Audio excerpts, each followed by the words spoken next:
Hello, everyone. What you're about to listen to is a re-airing of an old podcast I used to host called Everyone Loves a Bad Guy. My name is Robert Winfree, and you'll be hearing more from me, well, past me, shortly.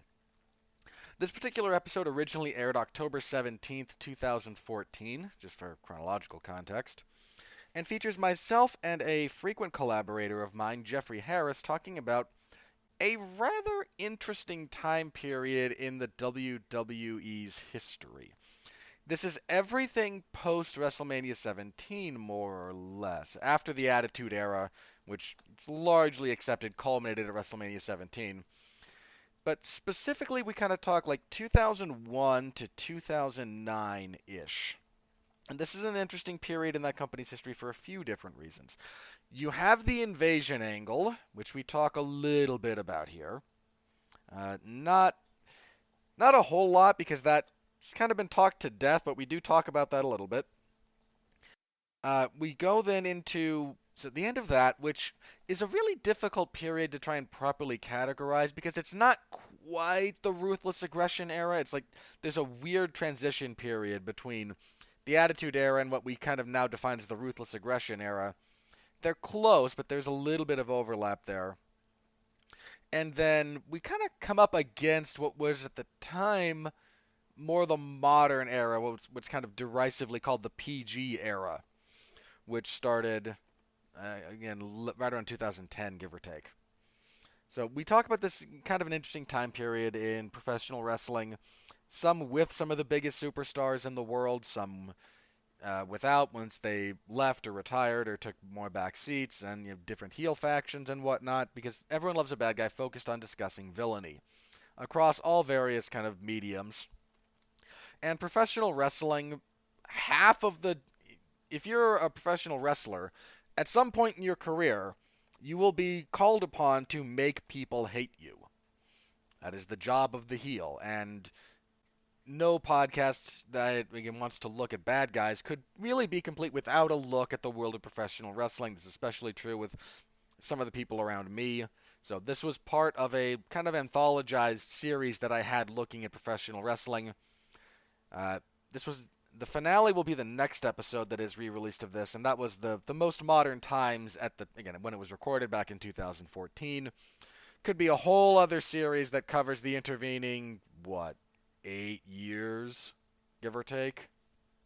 So yeah, this is just myself and Jeff talking about that period of time in the history of the World Wrestling. At the time, they were WWE. They'd changed their name. So I want to thank you all very much for listening, first of all. Second, please do like, comment, subscribe, give us a star rating, a written review, whatever is appropriate for the podcast medium of your choice. If you've already done so, please share. And I apologize for having to do this spiel every time, but, well, I do. Also, I'd like to thank our sponsors for this particular podcast. First up is my notes here. Grammarly. That's where we'll start. We'll start with Grammarly. Grammarly, for you, listeners of the W2M network, Grammarly is offering a free download of the Grammarly software. Grammarly's AI-powered products help people communicate more effectively. Grammarly helps you write mistake-free on Gmail, Facebook, Twitter, LinkedIn, and nearly anywhere else you write on the web. And really, it helps on Twitter. So many people could use this on Twitter. So many. Grammarly corrects hundreds of grammar, punctuation, and spelling mistakes while also catching contextual errors, improving your vocabulary, and suggesting style improvements. To download Grammarly today, go to getgrammarly.com/W2Mnetwork. Again, that's getgrammarly.com/W2Mnetwork to download Grammarly for free. There will also be a link in the description of this podcast below, so give that a click. It helps us out. Grammarly's a wonderful service. Also on the wonderful service list, uh, Amazon Music.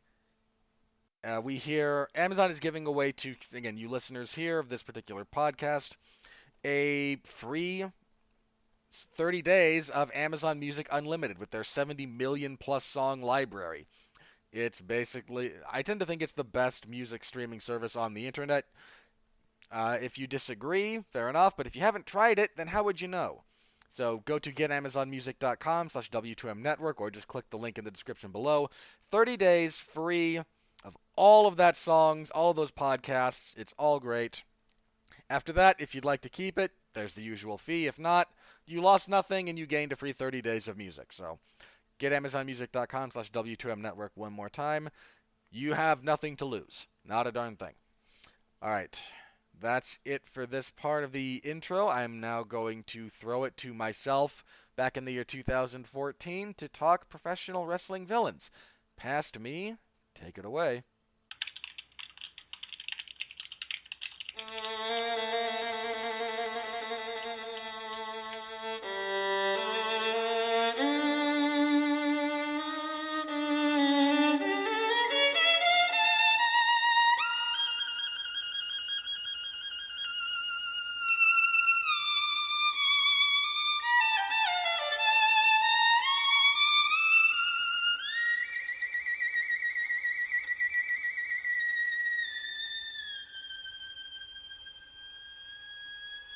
When the devil is too busy and debt's a bit too much, they call on me by name, you see, for my special touch. To the gentlemen, I'm misfortune. To the ladies, I'm surprise.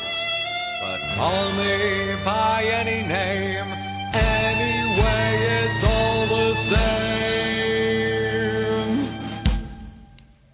I'm the fly in your suit, I'm the pedal in your shoe, I'm the bee beneath your bed, I'm the bump on every head, I'm the peel on which you slip, I'm the pin in every head, I'm the thorn in your side, makes you wriggle and writhe, and it's so easy when you're evil.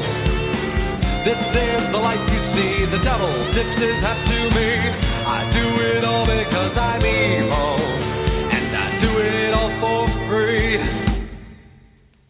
Your tears are all the pay I'll ever need.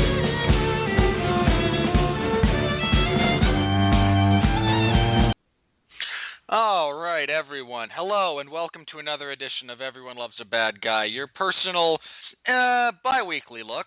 We'll go with bi-weekly for the moment. I haven't been good at doing this every week, and I apologize for that, but we're at the moment, since we're kind of every other week, your weekly, bi-weekly look into the world of evil, all the fun things that go on, and why it makes, life so much better, why it makes our heroes so great.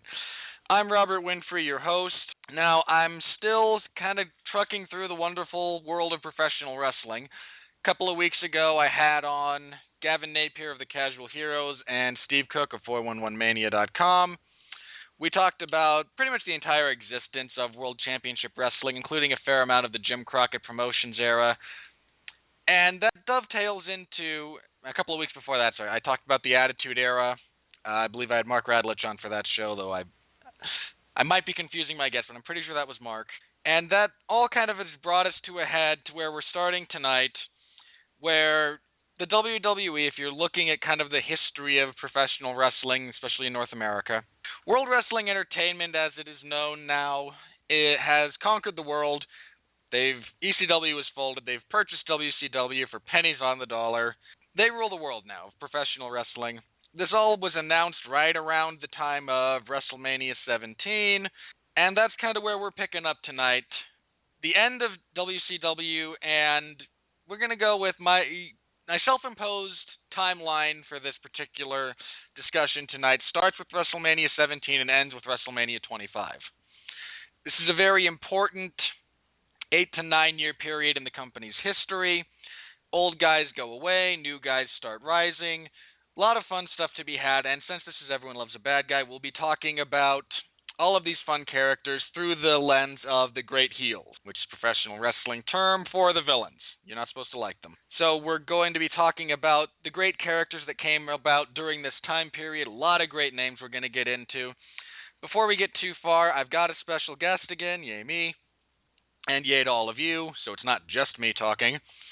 But he was last heard on this show, actually, a while back when I talked about Pixar. I was doing Disney characters, and since Pixar is now owned by Disney, I wanted to give Pixar their own show. Jeff Harris was nice enough to come on and talk with me about Pixar Studios, their history, and their films, and he was more than kind enough to come back tonight and talk about this period in professional wrestling. So everybody, welcome back. 411 Mania luminary and jack of all trades, Jeff Harris. Welcome back, Jeff. Once again, it is me, the J to the E to the double F, Robert Winfree. What an amazing show it is to have me on it. You're welcome very much, listeners. I'm Robert Winfree, and everybody loves a bad guy because I am taking over. All right. Now let's go ahead and start this. I said, WrestleMania 17 is kind of our starting point. That's kind of the. My God, Robert, you no-sold my introduction. I mean, I know so well. I know so everyone's introduction. I am the Japanese professional wrestler of podcast introductions. I know sell it all. That's some fighting spirit, though. Pyoro desu. There we go. Yeah, I'm Kenta Kobashi. I know sell it. I fire up. I hit a big lariat. I get the one. That's my game plan for every one of these things. All right, WrestleMania 17. The Astrodome in Houston, Texas, I believe. Though, correct me if I'm wrong. Some of these locations are probably going to escape Houston, me. But Texas, April. What was it? April 2nd. I believe so. April 1st, 2001. First. My hometown of Houston. The last great event at the Houston Astrodome before it was basically turned into nothing. When it was the home of the Houston Astros, our baseball team. And this was the most full. This was in the history of the Astrodome. This was probably the most full it had ever been. 67,925 people. And you were one of them. Exactly. I was there. All right. Now, I'm curious then, because rewatching the event, I couldn't watch it live. I lived in a location without television. I had dial-up internet, 36 bits a second. I forget exactly. Old days, way back in the day. But I've seen replays of the event. Now, I'm to the end of WrestleMania 17, which is kind of regarded as the last hurrah, the closing chapter, what have you, of the Attitude Era in World Wrestling Entertainment. Vince McMahon helped Stone Cold Steve Austin win the heavyweight championship. They shake hands and share a beer. Austin allying himself with the most hated and despised character in the history of that promotion, or probably any other promotion. The Mr. McMahon character, great. And again, feel free to look up the Attitude Era episode to hear me and Mark talk about that. But Austin sides with McMahon, and the crowd still goes wild. So as someone who was there, I got to ask you, was that, now that's supposed to be Austin's big heel turn, did it? And he's still treated as the conquering hero. Was there just no way he was going to get booed at WrestleMania in Texas? People that weekend, I mean, Austin he's not like a native son of Houston, but he's like an adopted son. He's from Victoria, Texas. Victoria is really a short drive away from everyone was just so desperate to see him win. He had been out of the main event scene for quite a while. He had, they did the whole who hit Steve Austin. It was Rikishi, of course, if you all remember that. He spent pretty much almost a year on the shelf, and people were just ready to see Stone Cold have a run again. People wanted to see Stone Cold as champion again in Texas, mind you. At the time, it was like The Rock had pretty much been carrying the ball and running with it, with Austin out of the picture, and The Rock had ascended to a whole other level of popularity. But at that point, The Rock didn't even really need the belt anymore because he had just gotten to an insane level of popularity that I'm not sure that Stone Cold ever got to himself, just because, The Rock he's a superstar beyond wrestling right now. You know what I mean? And I don't think Stone Cold ever really achieved that. Within wrestling, Austin is probably the biggest, and I say that with all due respect to everyone else who can hold that title, and there's a lot of them. Within the realm of professional wrestling, Austin is probably the biggest name. If you talk about professional wrestling to people who are not fans, they think of either Hulk Hogan or The Rock before they think of Stone Cold. And that's not a knock on anyone, that's just the way their careers went, and The Rock is now one of the most significant box office draws going and has just, again, transcended the genre, whereas Austin never quite achieved that. And I'll give you on the turn. At the time I remember even being a little conflicted on it, but I think what I kind of remember at the time is that The Rock had kind of surpassed Steve Austin on a purely babyface level, and I think on some level people saw Steve Austin as a little bit of a stagnant babyface, because even though Austin kind of defined the whole Attitude Era of the shades of gray and tweener. The fans essentially made him a face. And siding with Vince McMahon, making him the new villain, was interesting. I think Houston was the wrong place to do it, is basically what I think. Because no one really wanted to, as you said, no one wanted to boo Austin that night. So turning him heel in Houston, I think, was probably not the best thing to do. Well, everyone kind of involved with that has gone on record and been a little critical of it. Austin said it was his call. He wanted to turn heel. He's mentioned numerous times that if he could go back and do it again, he would have, during the midst of shaking Vince McMahon's hand, he would have told him, watch the stunner, stunned him, and still been the conquering hero. And there's a legitimate line of thought there as well. I mean, it's not what happened, obviously, but it's fun to play what if. Yeah, but now, I mean, it's hindsight, I mean, it is. We only think and know these things because of how things evolve. And personally, I don't really like to look back. The event itself, it doesn't take away just from how epic and amazing the event was. It was an amazing event, and I think the reason people are just so disheartened with the product right now is that I feel like at this event there was a little bit of something for everybody. There was something for everyone on the card. It was 4 hours, but even in 4 hours, they packed in a lot of wrestling to this card, and it's like, I don't know what it is. The way they program pay-per-views now, it's just not they don't economically spread everything out very well. Well, if you look at 17, I mean, you started with Regal and Jericho for the IC belt, if memory serves. I'm not looking at the card. I'm going to go off the top of my head here, so some of this is probably going to be wrong. But you had that. You had a fun hardcore brawl between Raven, the Big Show, and Kane. You even had that screwy European title between Test and Eddie Guerrero, I want to say. You had the technical classic between Kurt Angle and Chris Benoit. You had the crazy, the absolute insanity of TLC 2. You had the wild, hate-filled kind of old-school brawl with The Undertaker and Triple H, and then you had the clash for the ages of the second meeting of The Rock and Stone Cold Steve Austin. I mean, it's about as perfect a card top to bottom as you will ever find. There's a reason it's still held in such high regard to this day. You also had Undertaker, Triple H, and you had, for the comedy quotient, you had the gimmick battle royal. Now, was it good wrestling? No, but it was fun to see all those guys again. It was fun.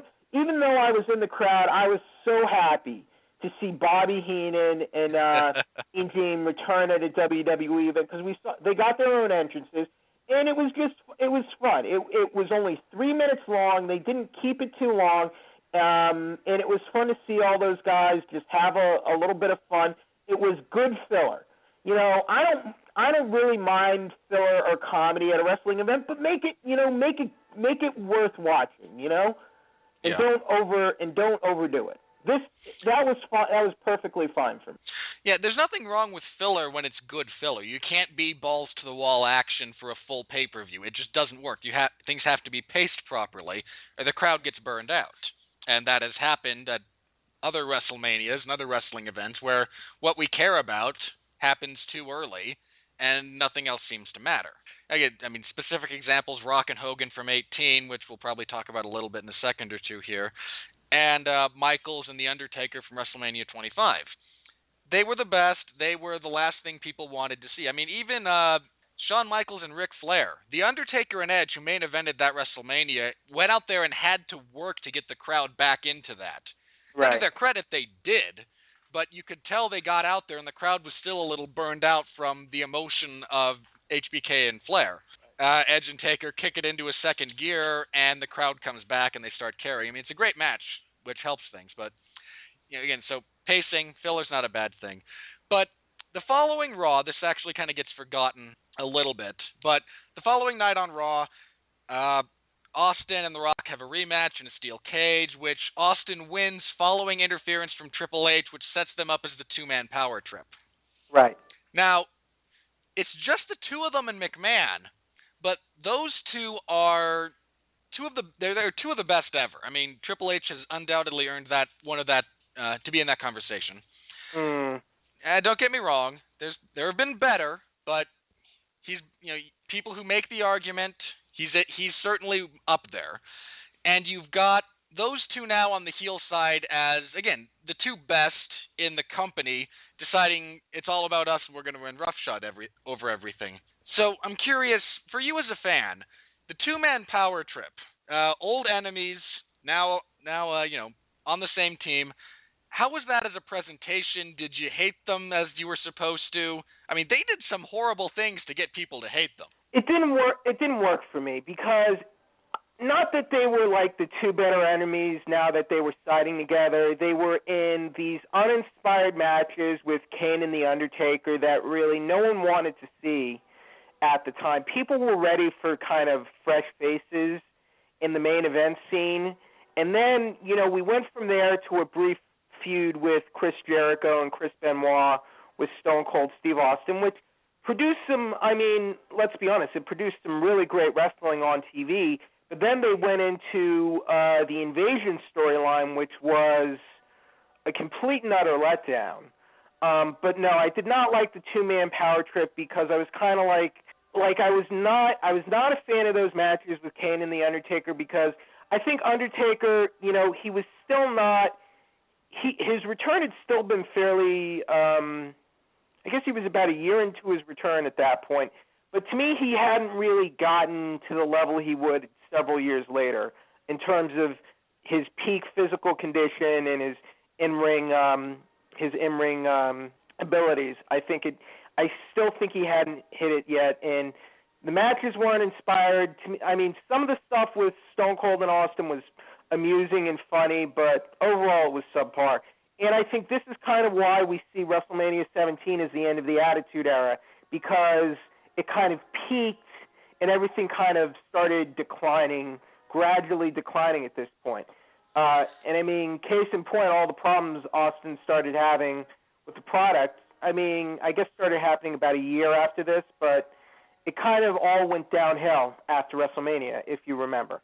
Yeah, I do, and it did a little bit. Now, I'm curious, your perspective on this point of view. The two-man power trip, again, it could almost be called ego stroking, and if the internet had been around to the extent that it is today, if you got Austin and Triple H on the same team, there would certainly be accusations of that, and how accurate those are is up to individual interpretation since I'm not a mind reader. But you had these two guys doing everything they could to be hated. I think part of the problem was you need a good baby face on the other side of that equation. You need guys with some fire who the crowd is into to counterbalance the dastardly sadistic heels, and you didn't have anybody at the time. They beat up on the Hardys and Lita for a while, then they had their stuff with Kane and The Undertaker, but I think I imagine the plan was to get them in a bit of an extended stuff with Jericho and Benoit, who the crowd was behind, who were great technically, and then injuries. Triple H with his quad, and then Benoit with his neck not too long after that, assuming I'm remembering correctly. And that kind of derailed some of the plans there, but was the lack of a top-level babyface opposite the evil Austin and Triple H a problem? I think Kane and Undertaker were just not. I think they were not at their peaks at their time, and I don't think they were up to the task to take. Because The Rock was out. Remember, The Rock was on sabbatical until filming Scorpion King, wasn't he? Right. He was filming Scorpion King, so he was out of it for the time being. And since Stone Cold had become a heel, you didn't really have guys who were ready to kind of take up and sort of fill the role of Stone Cold and The Rock. To me, Undertaker and Kane, to me, they're two all-time greats. But were you particularly inspired by what they were able to bring toward the two-man power trip, Robert? Initially, yes. I liked some of the presentation. One of Okay. my favorite moments is when they're beating up on the Hardys and Lita Triple H and Stone Cold are beating up on the Hardys and Lita. The Undertaker's music hits. It's on a Raw. I forget when it was. But the music for The Undertaker and Kane hit, and they walk down to the ring. The place goes a little bit unglued because it's Kane and The Undertaker and Triple H and Austin. I liked the initial offering, kind of the thought of it, but once you got into it, it was just not quite what was expected at the very top of the card. I mean, as much as I'm a fan of The Undertaker, and I'm a huge fan, he's never been the guy to actually carry the company. He's a very talented wrestler, a highly featured act, but he's never been the guy. The same way John Cena, Stone Cold, The Rock, Hulk Hogan, Bret Hart, or Shawn Michaels, when they were kind of trading it, he's never been the guy. And there's kind of a reason for that. That's not a knock on him. Guys who can actually carry a company are few and far between. But it just, it was great on initial offering, but as time went on, the shine wore off of the apple pretty darn quick. I really think, it's hard to look back because of what happened, but, I really wanted to see sort of guys like Jericho and Benoit kind of get that spot. Jericho especially because, Jericho just seemed to me, Jericho was the total package just in terms of in-ring ability, charisma, personality, and mic skills and everything. And I just, I think, to me, Undertaker was still in a rut at that point. I wasn't fond of the American Badass gimmick, which he was still entrenched in. I was kind of tired of Kane and Undertaker just constantly turning on each other every other month. I just wasn't fond. I wasn't fond of that feud. I enjoyed what we got with Jericho and Benoit on the two-man power trip and that classic match they had for the tag team titles on Raw. And then, they had a subsequent feud that kind of didn't really have a satisfying payoff. And then we went right into Invasion, which, it sucked. Well, since you brought up the Invasion, let's go ahead and talk about it. Now, for anyone who is not familiar with what happened during the Invasion, after the WWE purchased WCW, they decided the best way to kind of capitalize on this was to have wrestlers from WCW show up and invade the World Wrestling Federation. They hadn't quite gone to WWE at the time, but I'll refer to them as the Federation just for purposes of, so you know who I'm talking about. And they did that, and unfortunately, there was a minor problem as far as this went, because here's one of the reasons. All of the big names from WCW, Sting, Flair, Goldberg, Nash, Hogan, Hall, Scott Steiner, Diamond Dallas Page, though I'll get more to him in just a second. He was in the Invasion. He was, but here's my point. They all had guaranteed contracts from Turner Broadcasting when WCW was bought. Now, legally, what wound up happening was the corporate entity of Turner Broadcasting, after its merger with AOL into Time Warner, created a separate company, I forget what they called it, with the only purpose being this company paid the remainder of the contracts for those big-name wrestlers. Now, they were free to breach those contracts, sign a new one with World Wrestling Entertainment, and go beyond their show, but they were certainly going to be for less money, given the nature of the contract structure within WCW. And the creative may or may not have been totally satisfying. Now, Page decided he wanted to be on television, be a wrestler, and he got the stalking the Undertaker's wife gimmick. But everyone else, all of the big names, looked at the money that they were guaranteed by law for the next couple of years, and what Vince McMahon was offering. Yeah. But they all looked at it and said, I'll sit at home and I will collect money for free. And I don't blame them. But when WCW's initial Invasion offering was, Lance Storm was the first guy out, wasn't he? Yeah, he was. Now, I like Lance Storm, don't get me wrong, but, it's not Goldberg, it's not Hogan, it's not Sting, it's not Flair. I mean, the biggest name we got, probably Booker T, and again, DDP being revealed later. And it just, you didn't have the names that you associated with WCW making that jump to be part of the invading force.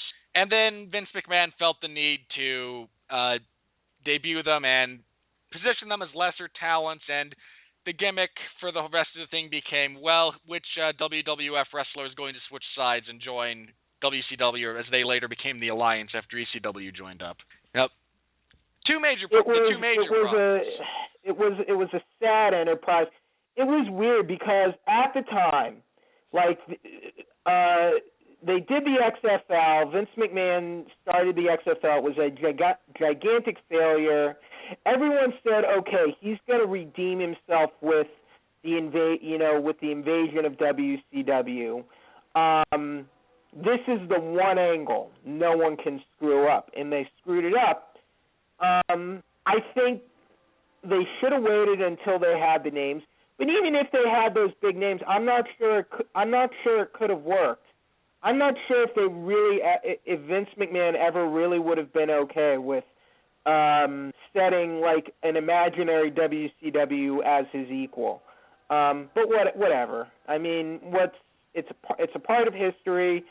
It didn't really work. You had guys nonsensically turning to WCW or turning back to WWE. Including Stone Cold Steve Austin, who had all those years of hating WCW. This is not just he kept it to himself either.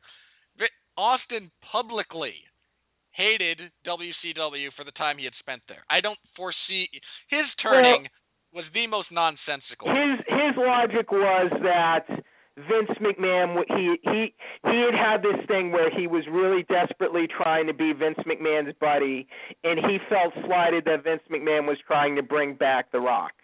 Is how they presented it, as I recall. That's how they kept Austin as the heel. But again, that's how it happened. It's disappointing, and it's just kind of, it was the end of the Attitude Era. It was the end of the Monday Night Wars, and this is how things ended up. Well, let's talk a little bit about some of the names that they brought in from ECW as well. And here's one of the crazy things that I think about from time to time. Hindsight being what it is, and in some cases at the time, we all look at the invasion and kind of go, how did this, what happened? By the same token, you listen to the crowds when this is all going on. I mean, for a long time, I forget how many years, but for years, the Invasion Special pay-per-view was the highest purchased pay-per-view for WWE, WWF in its history. I mean, that is a record that stood until, I want to say, the last 5 years, something like that. So for as many faults as there were, the crazy thing is it was still drawing. Now just imagine how much you could have done if it had been done correctly for one. So, but as far the introduction of ECW into that mix and the creation of the alliance, was that a move that resonated with you? Were you okay with that? No.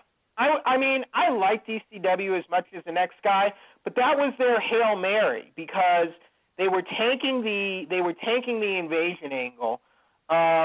So they thought bringing in ECW would have breathed some new life into it. And the problem was all the trademarks and all the music and everything, they didn't even own it. I mean, because of all the financial issues Paul Heyman had with ECW, all of the rights and everything were scattered to other companies. So they didn't even have the rights to use some of the music and the ECW trademarks. So there was a legal issue there that they had to scramble to work out. It was all scrambling. They were scrambling and a mad dash to fix everything. Now that being said, it did bring in Rob Van Dam to WWE. He was the only ECW guy who was presented as anything approaching competent, I believe. Right. Because RVD had a star quality, and he had an it factor. Even though he's not the most traditionally charismatic guy, or he has a certain unique type of charisma and ability that makes him very likable and makes you want to root for him. And he had a unique style for the WWE. So you had RVD, and he made an impact very quickly. Rhino was a pretty decent talent, early on, especially during the invasion, and he looked like he could have been, maybe not a main eventer, but it looked like he had potential later down the line. They also brought in Raven. They brought in Tommy Dreamer from ECW. They didn't bring in too many ECW originals at the time, as I recall. I think Mike Awesome was there, but I think he had already gone to WCW at that point. Awesome had like, Right. I believe Awesome was there for like when they debuted, and then he was kind of inexplicably gone. I think he went back to Japan, or that was when his addiction and health issues started adding up. I think Just Incredible was in there, but he was always a jobber. And no one cares about Just Incredible. And I suppose what kind of killed it for me, hindsight being what it is Stephanie McMahon now is in charge of ECW. That was insane, because I remember the Dirt Sheet writers were so high on ECW being injected into this, but and they kind of talked down how ridiculous it was to bring in Stephanie McMahon as the owner of ECW. And I got to tell you, for the last 15 years, I am just so sick of the McMahons on TV. In 1998 it was fine, but then you brought on the whole McMahon family, and I was already over it in 2001. I never wanted to see the McMahons on TV again, really. And yet, now it's, 13 years later, and they're still going strong every Monday night. There's one of them. Exactly. All right, now, after the invasion, which predictably ended with WWF's victory, they disbanded the alliance. They hired back. They kept on a few people that they were interested in keeping on. And I believe it was the next night, they debuted the new co-owner of the World Wrestling Federation, Ric Flair. Now, McMahon had gone, this must have been some kind of a record, mind you, because Survivor Series 2001, Vince McMahon and the World Wrestling Federation, thanks to The Rock, defeat the Evil Alliance. McMahon stands at the top of the ramp and is the conquering hero. Come Monday, everyone's back to booing him. That's got to be some kind of a record. And we get Ric Flair, co-owner of the company, because that was who Shane and Stephanie had sold their shares to finance their war effort. So Flair made out like a bandit, apparently. But so I'm just curious, Vince McMahon going from being, the guy that we're cheering because we support him and his product, and we've had years of saying WCW is bad, boo, hiss, throw stuff at them, to just immediately returning to evil corporate chairman. Was that too much of same old, back to the security blanket? Yes. I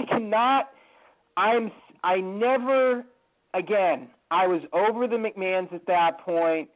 It had run its course, and I wanted to see bad guys. I wanted to see wrestlers as the bad guys. I think, to me, the whole wrestling authority figure thing as the ultimate bad guy, to me, it's played out.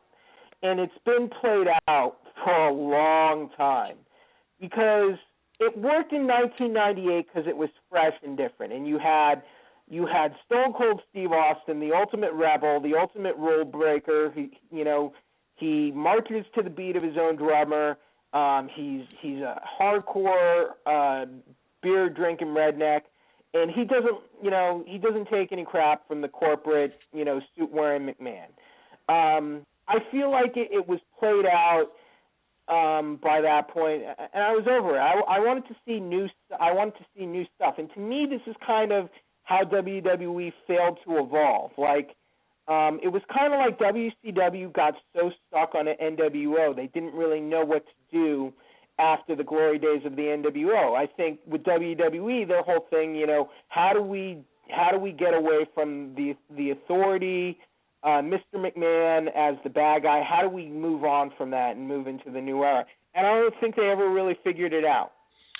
It took them a long time until, they made some efforts along the way, but it wasn't until John Cena came along that they finally, and here's the crazy thing, even now, you've still got John Cena.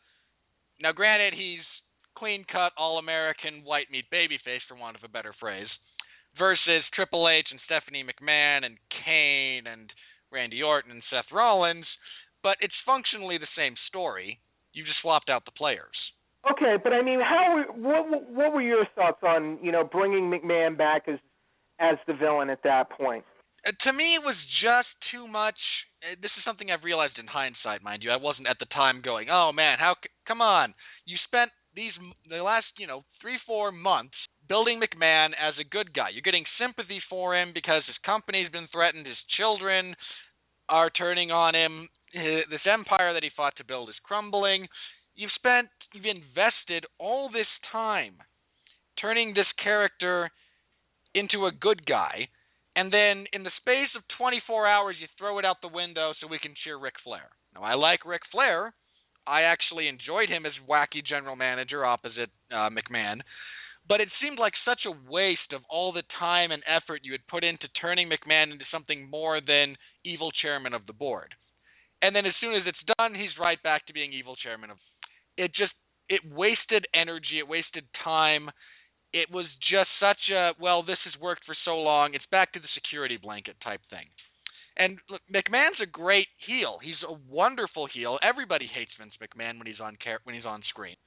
But there's just no change. I mean, it went back to being the same thing. I mean, Austin was, I think, didn't he have an injury at this point? He was working more of a limited schedule about this time. I remember he was still having like back and neck issues at this point. Yeah, and The Rock is temporarily back. He was champion at the time of the invasion ended. Yeah. Then I'm trying to remember how he lost the belt. He lost it to Kurt Angle in Unforgiven. Yeah. Then I think he won it back on Raw like a week or two later, and then he held it until Vengeance in December and the one night tournament. Yeah. When Jericho came out on top with it.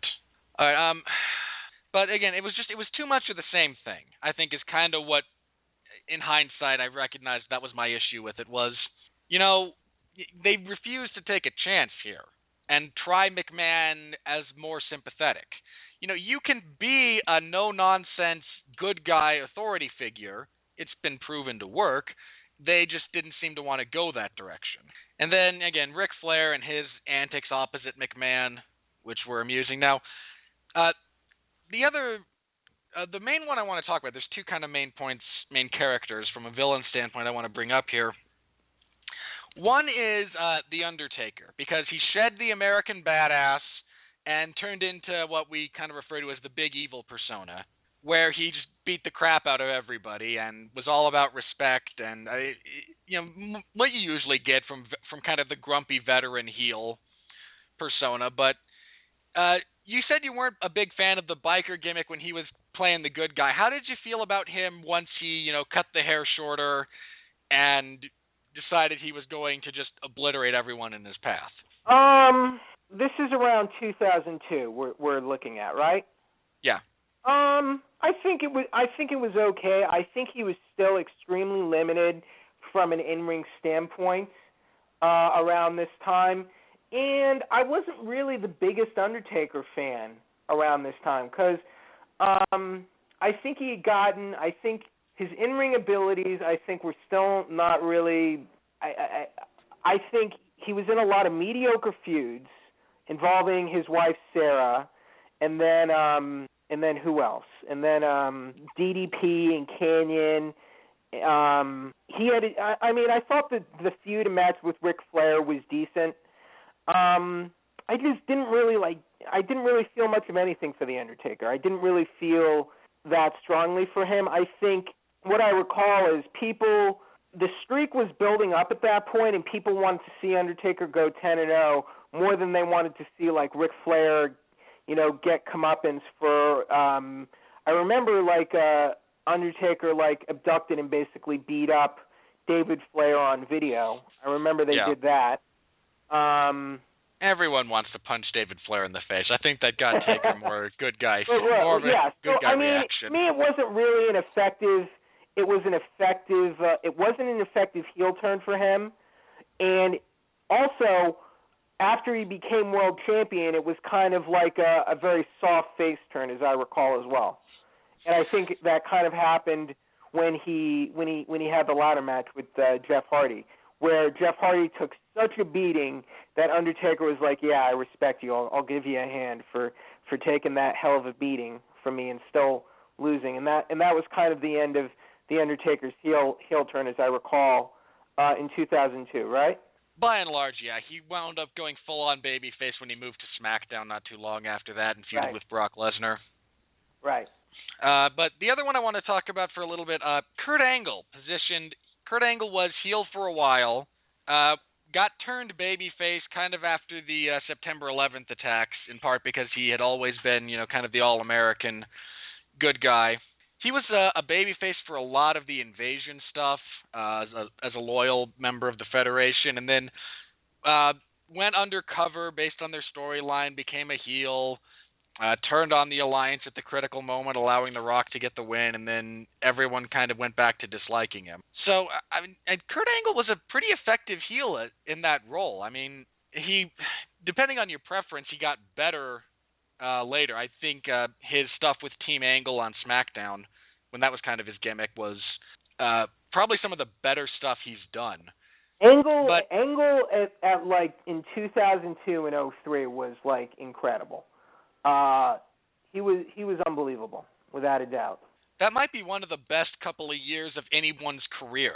I mean, across the whole business, he was that good at everything.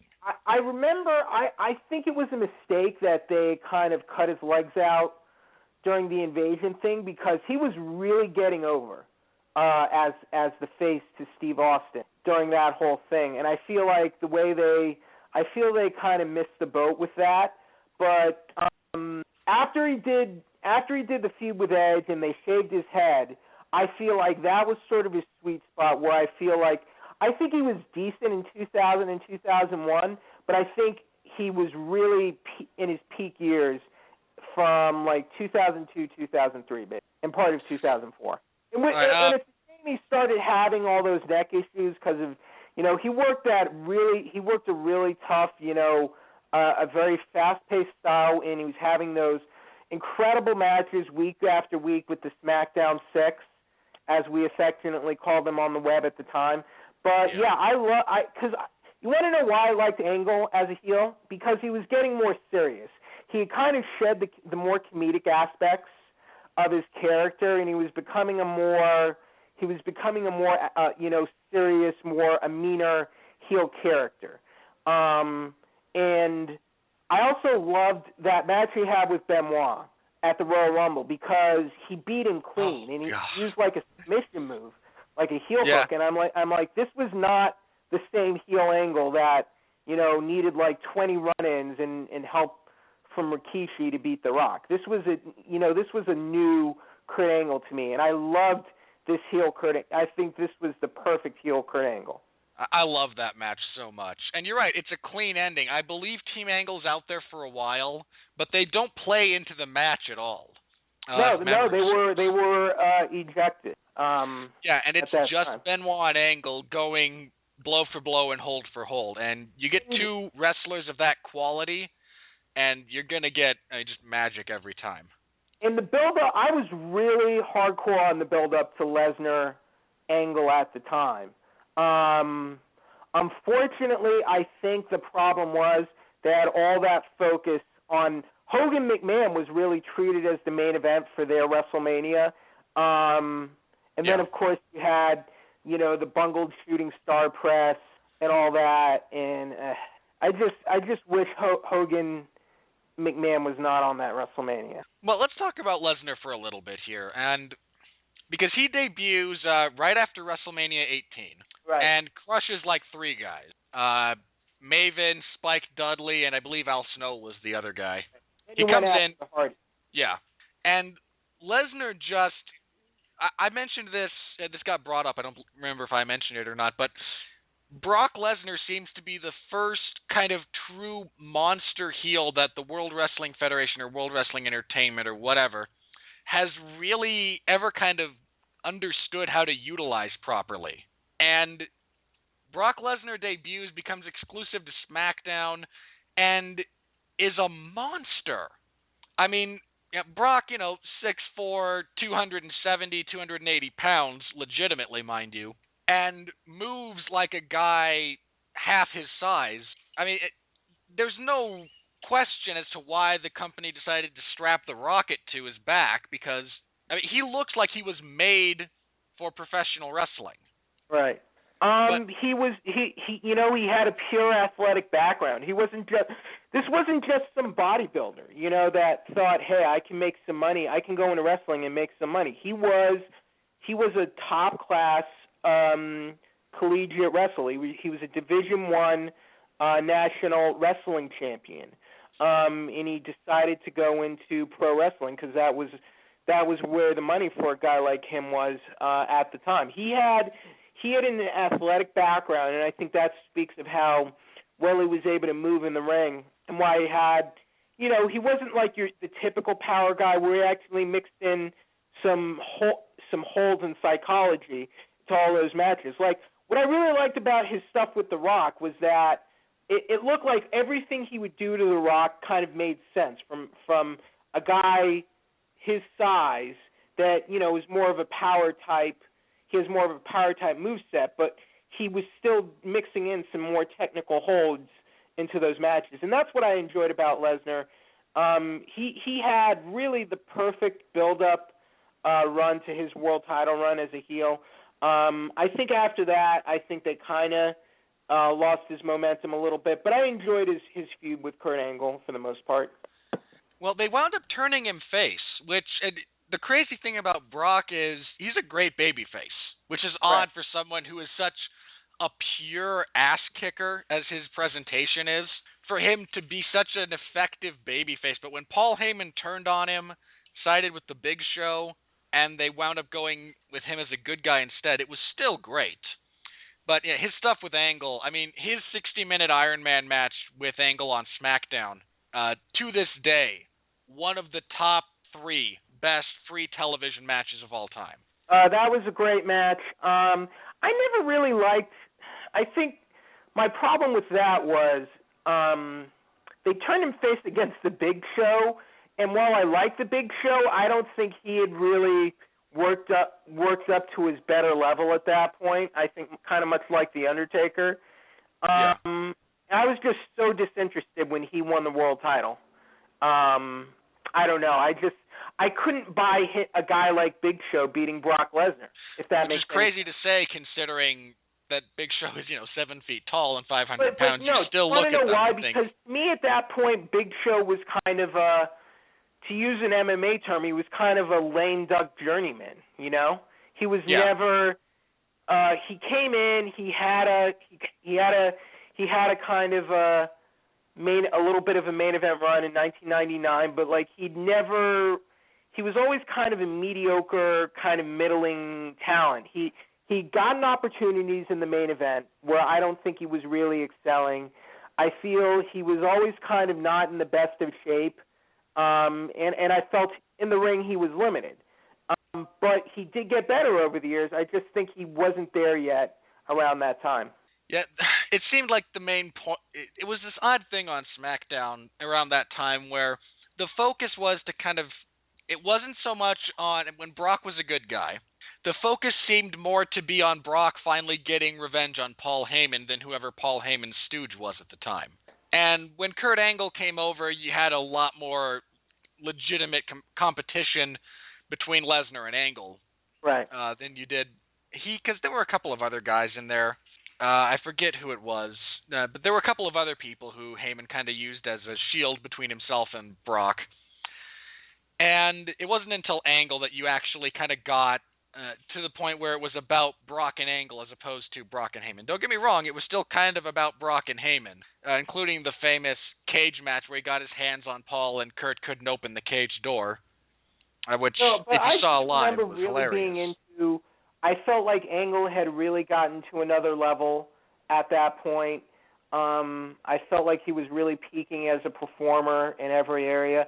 And then he kind of had the setback with the neck issues that I think have still been plaguing him to this day. And I feel in 2003 he definitely rushed his return. He should have taken more time off and should have just been more disciplined about getting healthy and getting 100%. And I don't know. I feel like Angle and WWE definitely rushed his return in 2003 from neck surgery.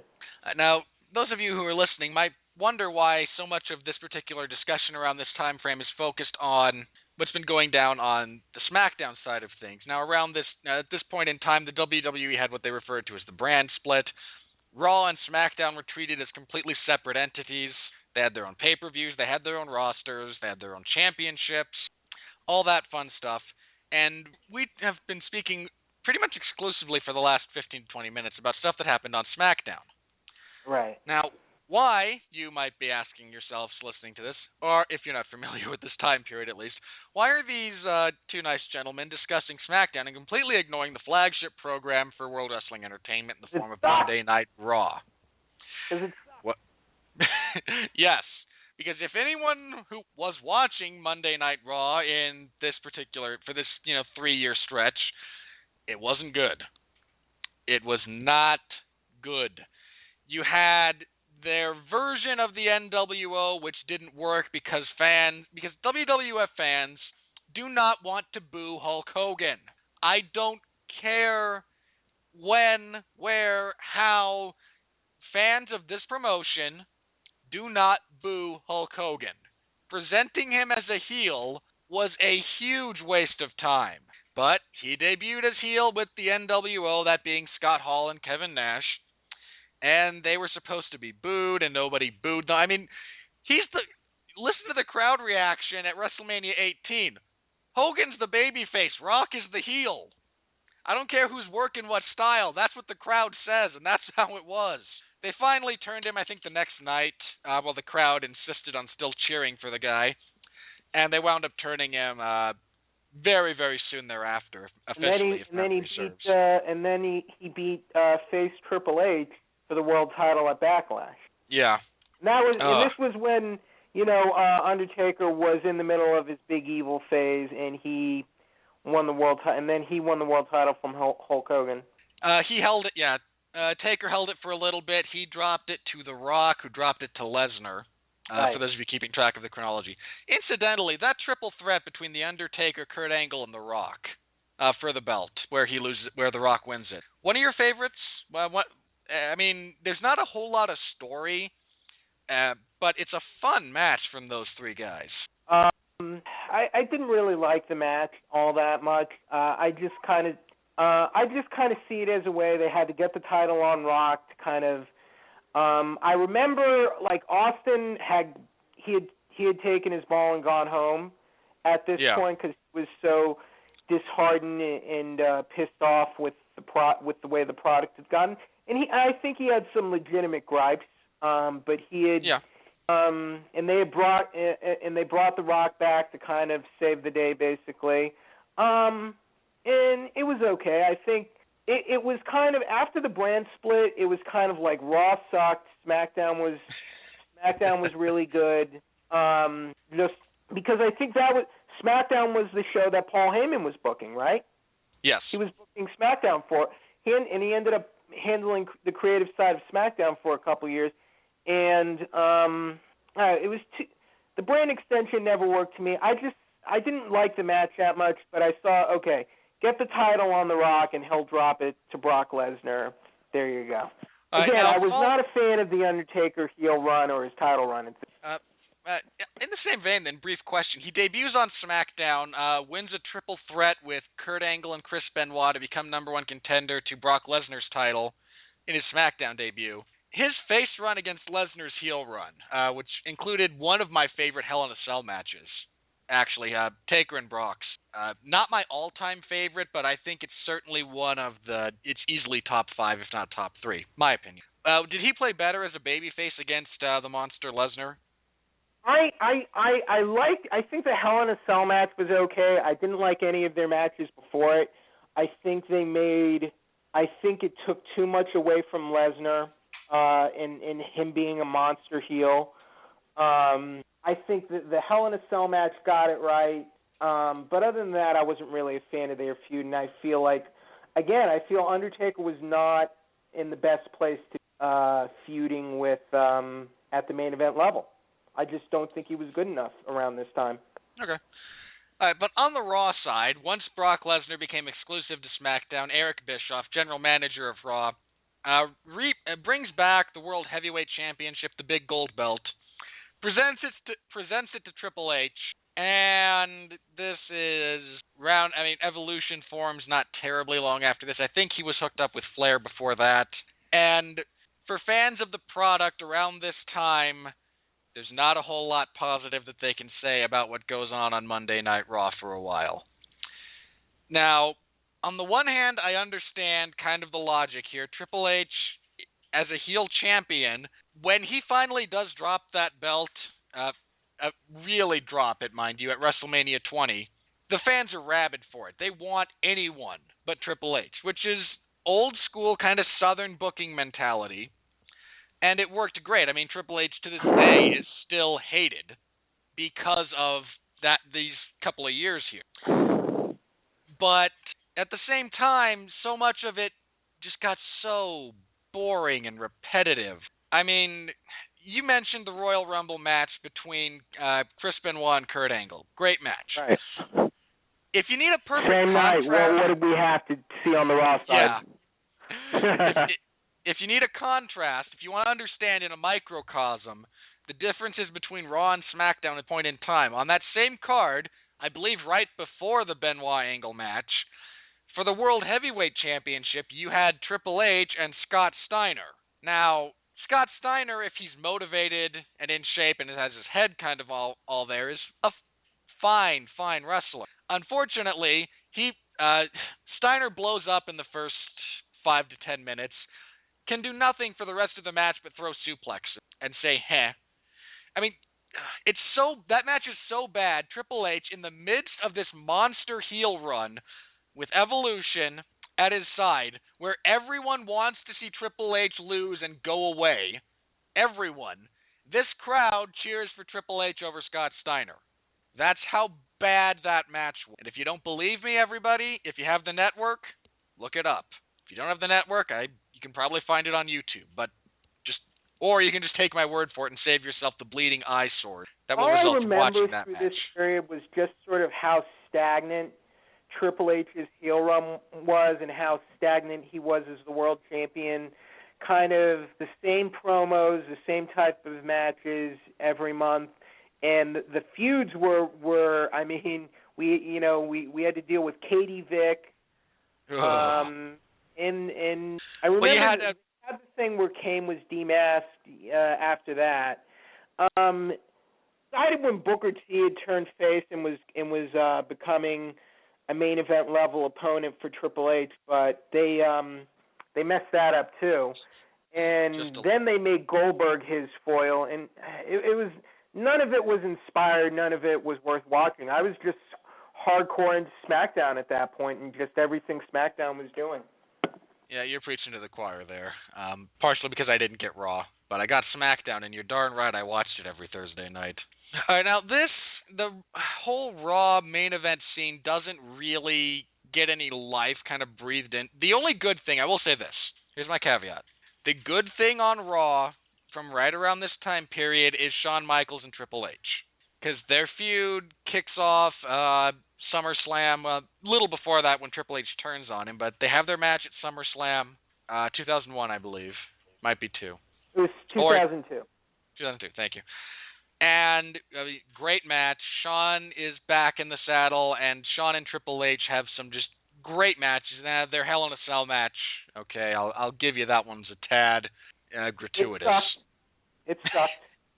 It's so long. That match is what, an hour? I'm sorry. I'm not gonna. I gotta call a spade a spade. The match sucked. It was one of the worst Hell in a Cells I've ever seen. I have to rate it low. It's sad, and again, part of the problem is the length. It's about an hour.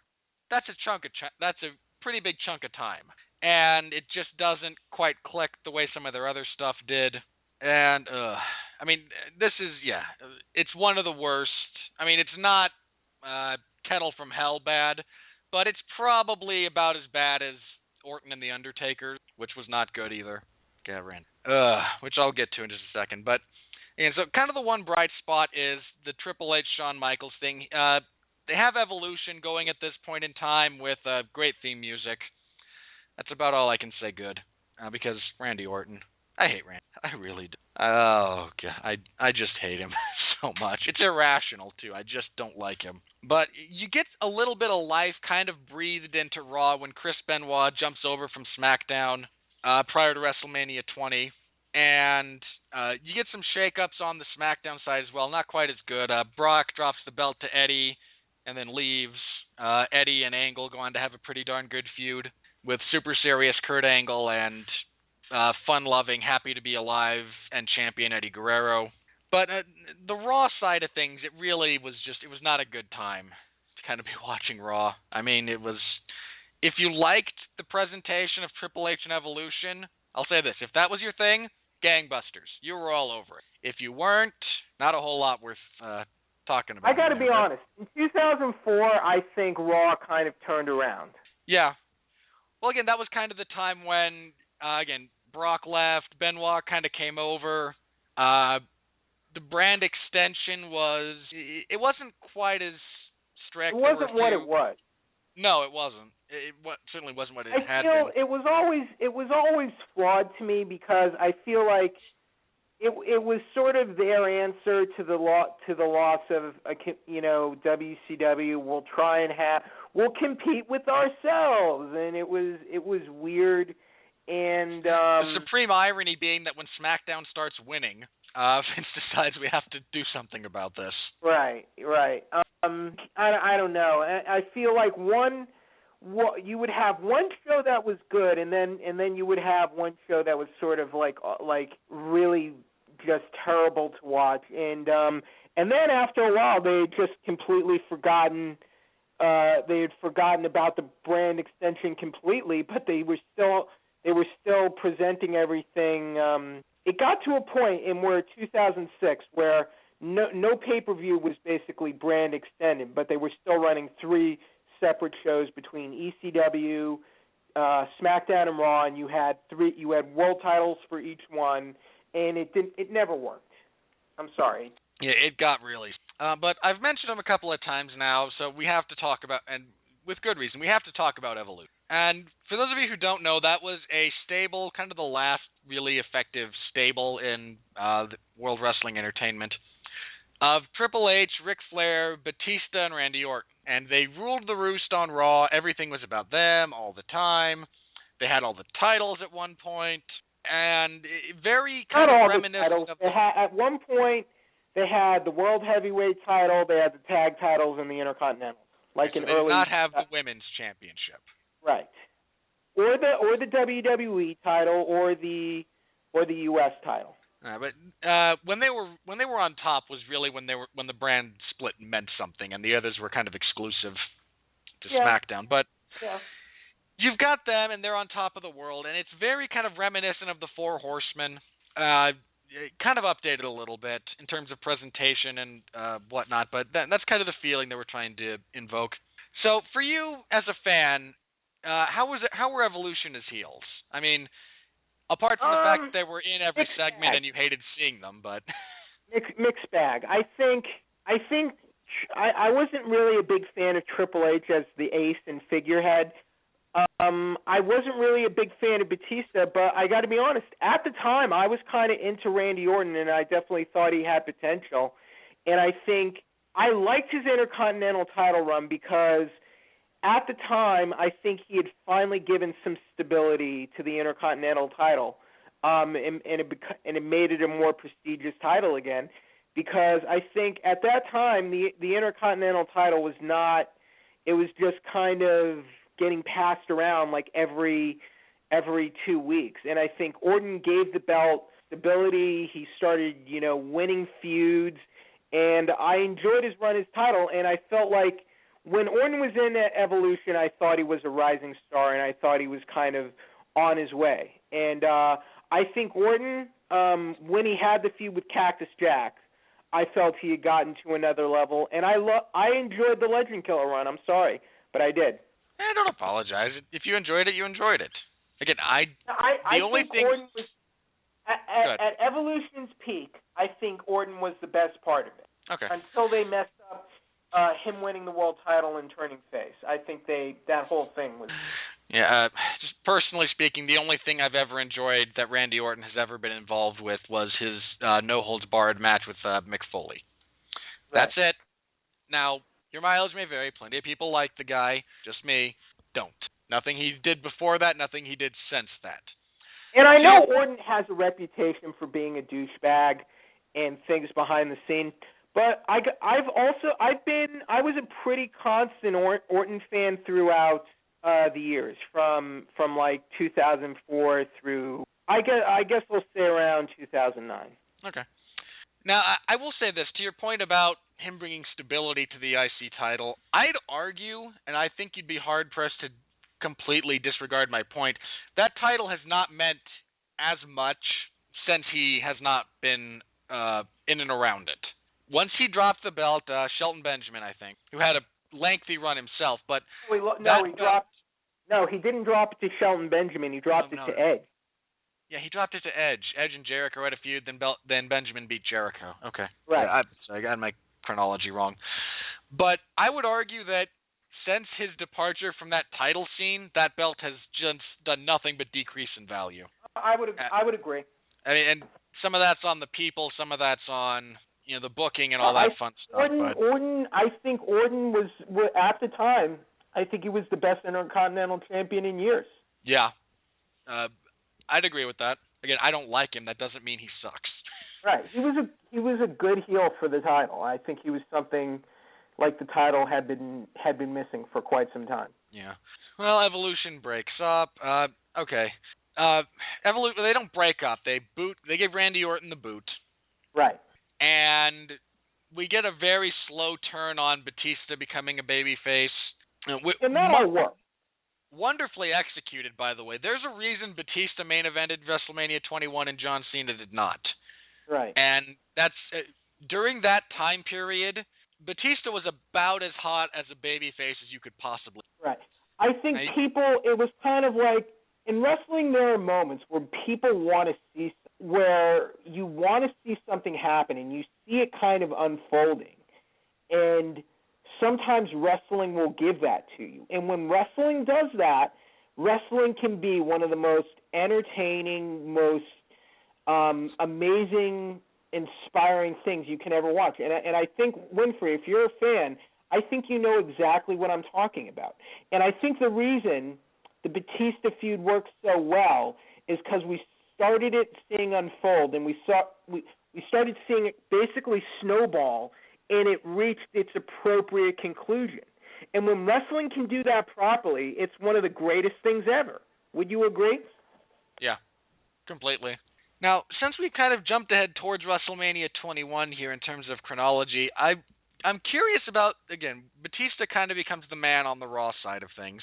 Over on the SmackDown side, you have a young man who debuts with the gimmick of Ruthless Aggression, because that was the tagline that Vince McMahon wanted associated with his product. And he molds that into courtesy of a Halloween episode, I believe, or a Thanksgiving one, because they kind of did the same thing. This particular young man dresses up as Vanilla Ice and performs a somewhat entertaining rap, and things start snowballing. And John Cena, as we kind of know him today, is born right about then. Now, Cena's first presentation as this kind of rapping street thug from Massachusetts heel persona, he got under people's skins a lot of the time. And I'm curious for you as a fan of SmackDown around this same period of time, John Cena as a heel, how did that work for you as a fan? I really enjoyed when Cena had kind of when he started owning the heel rapper gimmick. It was entertaining, and it worked. I feel like, and it's unfortunate because I feel like they never really let him loose as the heel rapper until, like, he was a heel and he had a couple prolific feuds, but it wasn't really until after he turned face that WWE started pushing him hard, as I recall. Yeah, his face turn around WrestleMania 20, right? I believe, because that was when he was on that show. He beat the Big Show. I think it was like late 2003, basically right after He had a match with Kurt Angle at No Mercy 2003 that he was the heel, and I think it was just the point where he was just so over with the fans that they basically had to turn him face. Yeah. He had a couple prolific, like he feuded with Eddie Guerrero, he feuded with Kurt Angle. That was fun. But he was getting, his raps were just getting all these big cheers that they basically had to turn him face. And that is when WWE started just they put him on his rocket and they just blasted off. And we're still traveling on that same rocket today, 10 years later. Right. And I think after they turned him face, he was still carrying the rapper gimmick, I think, through 2004 and parts of 2005, but he kind of shed that once further, he moved to Raw. They basically eliminated it completely because they still weren't TV PG yet at this time. Yeah, I think it was after he moved to Raw that they kind of started phasing that out. So him as a heel, yeah, like you said, he just got so over that, and The Rock has mentioned this when he talks about his Hollywood his phase as Hollywood Rock when he would do rock concerts, where during his songs he would insult wherever he was and they would boo, but then immediately following the line after they've booed, they'd all kind of look around and go, yeah, but that was pretty fun. Yeah, I think that was kind of the thing. His raps were actually, quite funny and entertaining. He was just so entertaining that people started liking him. And even on the net, fans were getting into Cena. In fact, when Cena was jobbing to The Undertaker and Angle in his bigger matches, people were disappointed. Because they were seen as the old guard, and people wanted to see fresh faces like Cena getting moved up the ladder. How ironic that would be a few years later. Yeah, no kidding. But Cena, once he turns face, his opposite number on SmackDown, JBL's version of the $1 Million Man, which is functionally what it was. Boy, was he hated.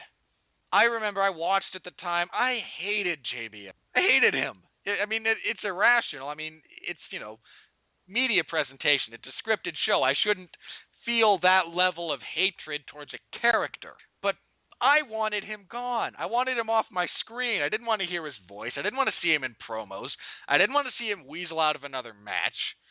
But I couldn't stop looking because I knew at some point somebody's going to beat this guy. And it wound up being John Cena, but JBL as kind of the updated $1 Million Man, which is, again, functionally what he was. His time as champion of SmackDown, his time as the king heel of that brand, who would have thought? I mean, the guy went from a member of the Acolyte to suit-wearing, limousine-riding JBL. I mean, it was one of the most crazy transformations that I can remember. It was a good transformation. He played that gimmick and character very well. He had this kind of George Bush was the president at the time, and I think, and he was a polarizing president, and I think JBL kind of built off of that and kind of saw ways he could milk that for heat, and he did it well. Did I like him as the top heel? No, I do not. I don't think he was ever good enough to be the world champion or top heel, Robert. And I feel like if you look at the numbers, I feel like the numbers would support that. Well, it was a tough time for SmackDown. Part of the problem there was, we're talking chronologically from WrestleMania 20 to 21. Part of the problem was Brock Lesnar left, and he was a fixture of SmackDown. That was his home. He had been there. He had appeared on Raw a couple of times, but that was his show because he was with Paul Heyman, and he left, and it left a void. I mean, you still had Kurt Angle for a while, and Eddie Guerrero was champion, and there was some good stuff, but there was a massive void as far as the top heel. I mean, Angle wound up taking time off, didn't he? Or he moved over to Raw. Did. I can't remember which one. Yeah. He took the summer off, but he was actually the heel authority figure throughout the summer. Yeah, I remember they made him GM, and Eddie didn't want to be champion for a long period of time. He felt he couldn't handle the pressure, and let's face it, as the fiery babyface, there's only so far you can go, even from a narrative standpoint. it seems more like JBL was a beneficiary of the opportunity presented. They needed a great heel, and the people who knew JBL apparently went to bat for him. Apparently Eddie did. Said, I think this can be the guy to carry us, and I think he benefited from just the structure of SmackDown at the time and the fact that one of their key components for the following year left at WrestleMania 20. I recall SmackDown wasn't very inspired at this time when he was on top. It felt like there had been a switch to me. Well, you had kind of a revolving door of challengers for him in the forms of Eddie trying to get the belt back. Booker T moved over in the draft. And then you had Big Show, and I didn't Big care. Show. I feel like they weren't really lighting it up either. I just feel that their styles together just didn't really mesh. It was so slow. And I don't mean you don't have to be balls to the wall action in a match. I've mentioned that. There's a difference between paced and methodical and slow and plodding. Show and JBL, slow and plodding. Right. He had a match with The Undertaker, but The Undertaker wound up in a feud with Heidenreich. Boy, that was... And then Randy Orton moved over, and they kind of resumed their feud. And it was just kind of unfortunate as far as that went. Because, again, I don't like Orton, but... No, SmackDown wasn't quite the same at this time, and Paul Heyman wasn't in charge anymore, and it seems like all of the wrestlers who got buzz on SmackDown during this time, Edge, Benoit, wound up just getting drafted to Raw where they didn't know how to use them. Right. I don't know. I want to talk about Edge, the Rated R Superstar. Oh, okay. Yes, that's actually next, because boy did he hit gold with that. Right. I mean, Edge, prior to that, Edge was a mid-card guy. I don't mean that in a derogatory fashion. I mean, he was upper mid-card talent. That's where kind of he had been performing. That's where everyone had him. And some of that, and he was over with fans to that point. You know, they wanted to see him or they booed, throughout his career previously. They'd been interested, but they weren't rabid for the guy, really. And then he turns heel, hooks up with Lita in, I believe, every sense, in giggity, and christens himself the Rated R Superstar to kind of combat they weren't TV PG necessarily, especially to the extent they would turn in a couple of years, but Cena was certainly more family friendly at this point in time, and Edge positioned himself as the polar opposite of John Cena in every way possible. And it turned him from a good hand at the upper mid-card level, who you could slot into a main event if you needed a guy, to a completely bankable superstar. I mean, it was absolutely amazing to watch him do. Edge really benefited from the heel turn, and he worked so hard, and he had the whole thing with Matt Hardy and Lita, but he turned that whole thing into kind of like the backbone of his whole massive. I mean, he had already been a heel, but he turned that into the backbone of his sort of the Rated R Superstar, and he used it really well to help himself get over. And I remember, like, he worked that character so well, and then he was the ultimate opportunist.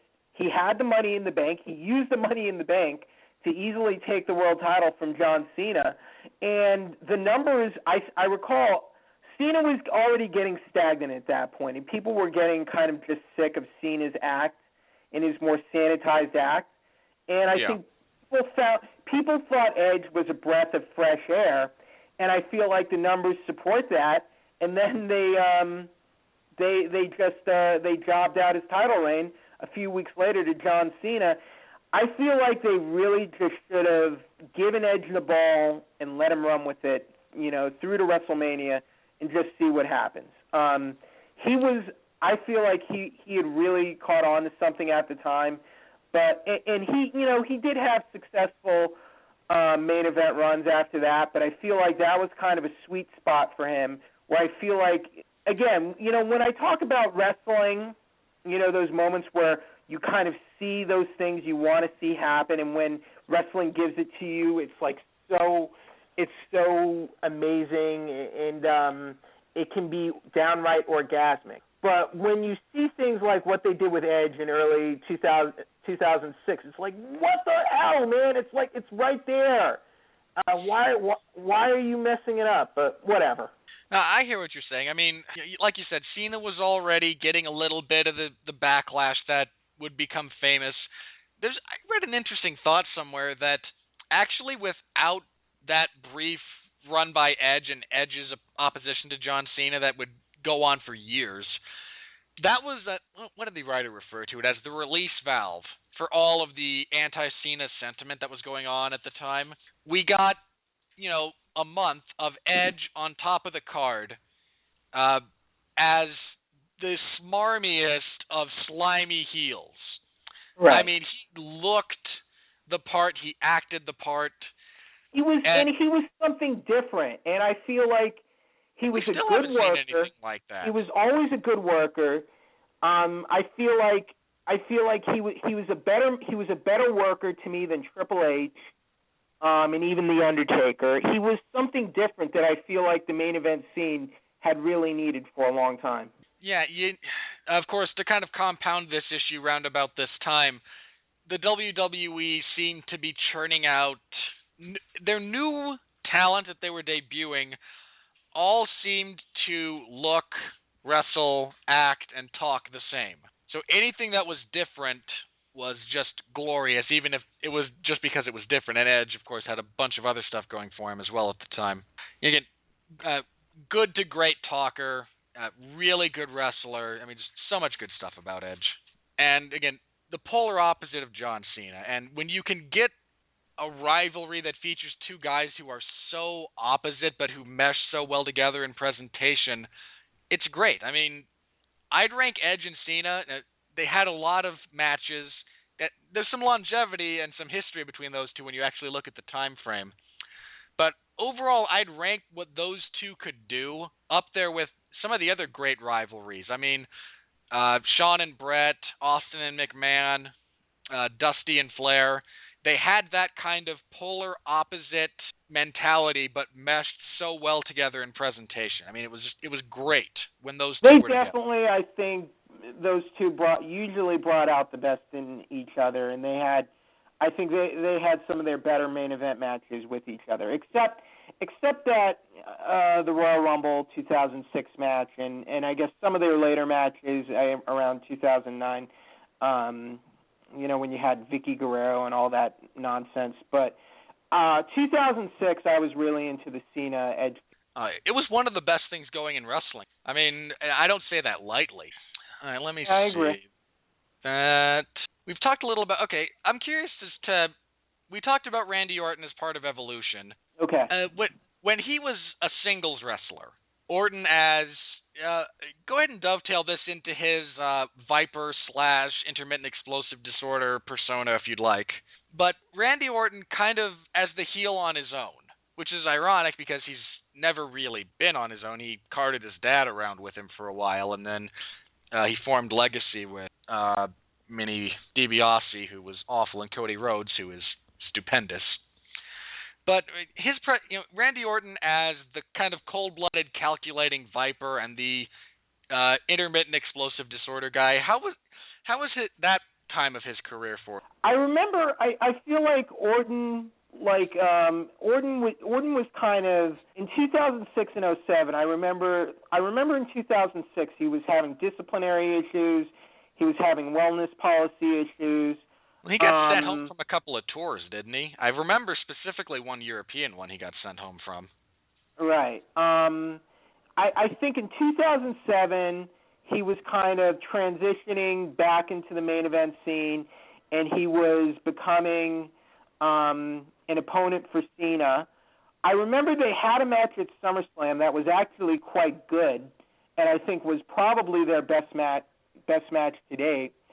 And I don't know, to me that kind of restored Orton's reputation in my mind. It was one of his best matches in a long time, and I feel like he really carried his end of the match really well. And then he kind of started punting people in the head.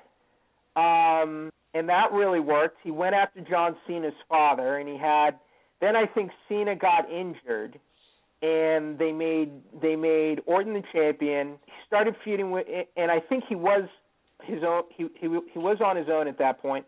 He was feuding with Triple H. He was feuding with Shawn Michaels, and then he feuded. That was transitioned to Triple H in 2008, and then he was out for a little while, and then he came back and formed Legacy. But I feel like in 2007-08, Orton was really. I think he was getting better, and I think he was working.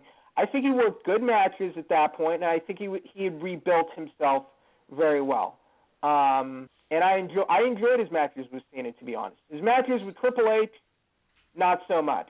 Cena, I think in 2007, 2008, I really enjoyed all of his work with Cena. It's odd because you look at what they were able to do together in that time frame, and you kind of contrast it with what they're doing now, and you wonder, because I'll be darned if I can, point to what is different. But there's something missing. Gotten stale. It's stagnant. That too. Like, all right. Like, look at Sting and Ric Flair.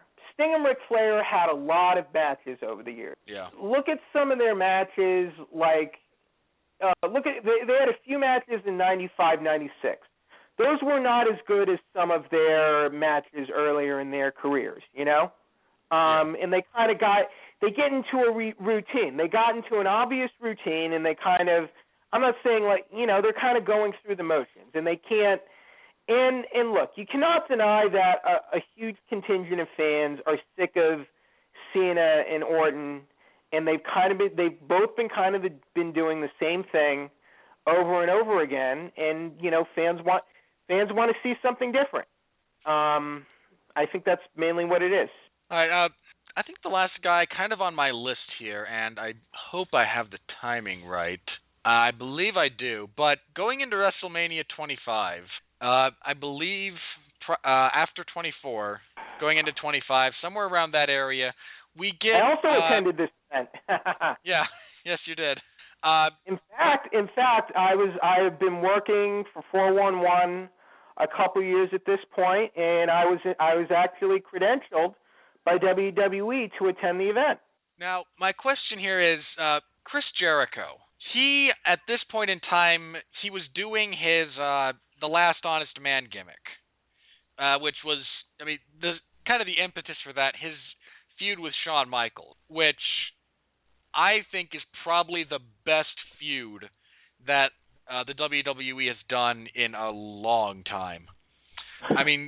Those two together, what they were saying, what they were doing, it was just absolutely glorious to watch. Jericho we talk about guys getting to another level. Jericho, throughout his tenure, he'd been good, but this character he created, the way he tweaked his character was he did amazing work. The way he kind of he stopped, he was no longer the rock star. He was kind of like this kind of elder statesman. He talked very slowly. He used big words, and he didn't yell and scream anymore. He wasn't the flamboyant, outlandish rock star anymore. He was this kind of elder statesman heel of wrestling, almost. And it worked. It clicked very well, and it brought Jericho to a level I think he had never gotten to before in WWE. No, when you consider his career and what he had accomplished prior to that, the fact that I think what he did for that, 6 months, I think, give or take, right. What he did for that time period, probably the best run of his career.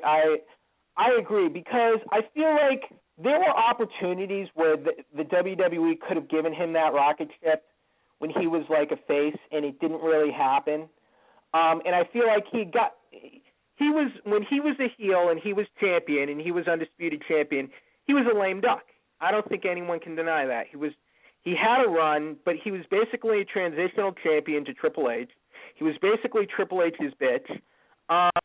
This was a huge transition for him, and I think it finally brought him up to a level where he was finally at the same level as a Shawn Michaels, as a Triple H, that WWE creative had never let him get to before. and now he finally was. And I think this was the best work of his career. When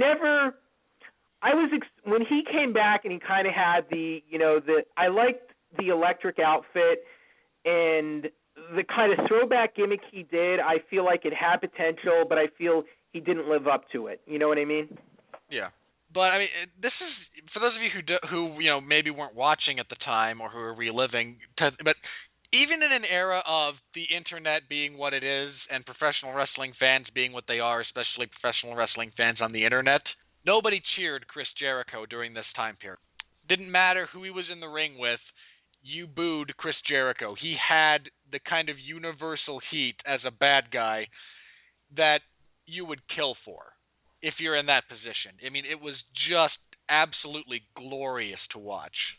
It was like getting a great heel character that could actually work for once. And it's something I feel a lot of great heels are unable to do. It's hard. Like they're good in one area, but they're bad in another. You know what I mean? Yeah, you got the whole complete setup with him as far as that went. He could work as a heel, he could talk as a heel, and everyone reacted to him as though he was a heel. But I mean, now maybe this is me speaking as a smark or whatever, but honestly, everything that would come out of Jericho's mouth, I would honestly agree with. Well, that's the crazy thing about what he was saying, and part of the reason I kind of refer to that period in time, and I think he does as well, as the last honest man, was he did nothing but speak the truth. Right. And some of it was truth from his perspective. Some of it was just, no, this is true. Shawn Michaels is all of these negative things, or has been. You people are all of these negative things. CM Punk is all of these. He didn't fabricate things. He didn't lie. He would twist the truth, or he would just say the truth if that was the desired response. And it was so great. I mean, I enjoy Jericho now as kind of the occasional nostalgia act, but I really hope that at some point in the future he comes back and revisits this same type of character, because it was so good. Right, I agree, and I feel like when he came back and he was trying to do this kind of throwback, this weird kind of throwback, kind of nostalgic babyface who's a heel thing, it didn't work. It started interesting, but it never really worked out to me. It never really reached what you think it could have been. Like, I remember he would come out and every week he would have the electric jacket, and he would kind of tease us and then not do anything. And, he wouldn't say anything. He wouldn't wrestle. And right. It was weird. And then it was just to say, no, okay, I'm a heel now. It was like, okay, but what the hell have you been doing for the last? Well, what is all the why have you been doing all this nonsense? It's like they ignored all of that, and I don't know. But yeah, I loved The Last Honest Man. I think it is without a doubt the best period of Jericho's career, just in terms of everything coming together for him. Because I remember they brought him back as this he came back in 2007 as this kind of as the savior gimmick. It didn't work. It was half-hearted. Right. He debuted and he went into a feud with Randy Orton, which no one benefits from. Then I think he feuded with JBL. It was some uninspired work. Yeah. And then when he turned into this character, suddenly it clicked. It was amazing. I'm trying to think if there was anyone else from this time period that the other monster heel, and I say monster in kind of a literal sense here, from the in-ring presentation. The last guy kind of on my mental list that I really wanted to talk about from this time period, Umaga. Actually, Umanga is the right. William Regal, for months, pronounced it as Umanga because with the spelling in the in traditional Samoan, that's the correct pronunciation. But no, it's Umaga. But, I mean, he's the other kind of monster heel off the top of my head that the WWE really, for a long time, kind of nailed the presentation, how he looked, how he performed in the ring. He had the handler Armando Estrada, and he was just, the Savage from, I think it was Samoa, is where they billed him from. I can't remember off the top of my head. He was billed as Samoan, as I recall. Okay. I know that was his actual heritage, but that has very little to do with how they bill him. But he was presented as, again, a monster, destroyer, savage, and people bought into him. I mean, he was there killing people dead. And, I mean, yeah, he beat up on some guys smaller than him. I think he crushed Maria at one point. But he was also doing it to guys, his own size. I mean, he and John Cena had a last man standing match at the Royal Rumble. That was especially when you consider that Cena was a little bit stale at this point in time. That match was a really impressive display from both guys. I liked Umaga's work, and I think in 2007 he just kept getting better. It's unfortunate what happened with him, because I really feel like he could have been a monster. Like I feel like he could have been the main eventer that they kind of wanted Giant Khali to be. It's unfortunate. He got released because of steroids, right? Is that what happened? I think so. It was steroids or it was some other wellness violation, and it turned out that my assumption and my understanding is his use and abuse of various substances was kind of what led to the heart attack that killed him prematurely. Yeah, it's Umaga. I did not. I got to be honest. I did not like Umaga at first, but when he started beating up Santino Marella, he really started growing on me. I wasn't. I feel like he did his part well in the feud with Bobby Lashley, even though it was kind of a silly feud between Trump and McMahon. Donald Trump and Vince McMahon. But I think he handled his end of the feud well, and it's just unfortunate. I feel like if not, for his personal issues, he could have really been. He really could have been, I think, a big main eventer at some point. I think that's everyone that I had on my list that I really wanted to talk about going into this particular time frame. Can you think of anyone that we've missed? Well, I feel like we didn't really get into Orton. Okay, we did talk about Orton as the Viper, but I feel like the one time they really had it for Orton where he could have been, to me, he could have been the next Stone Cold Steve Austin, I think was WrestleMania 25, which maybe in hindsight that's wrong, but I remember going into that event, I felt like Orton at that time could have been ridiculous, he was really getting over. The problem is that the faces were the McMahons and Triple H, which doesn't work to me because Triple H is saying, well, Vince McMahon's a 65-year-old man and you shouldn't hit him or anything. Well, you did that. You did that every week a year before with DX. How is that? You were the biggest douchebag of all time as the top heel. You were doing. You screwed a mannequin corpse. You beat up women. You did all sorts of horrible things. And then factor in that 65-year-old man comes out and goes toe-to-toe with Orton and Legacy about a week later. Look, and then you have what I was liking about Orton is that he looked insane. He looked and acted insane, and it looked like you didn't know. When he came out, you didn't know what he was going to do. He was like a loose cannon, and it was entertaining. He started kicking people in the head every week. He made that his thing, and it worked. And I feel like that was his prime opportunity, but they kamikazed that whole feud. They made it about Triple H getting redemption for his family and his wife, because now they acknowledge that Triple H was a McMahon. And I hated all of that. I hated the ending to WrestleMania 25.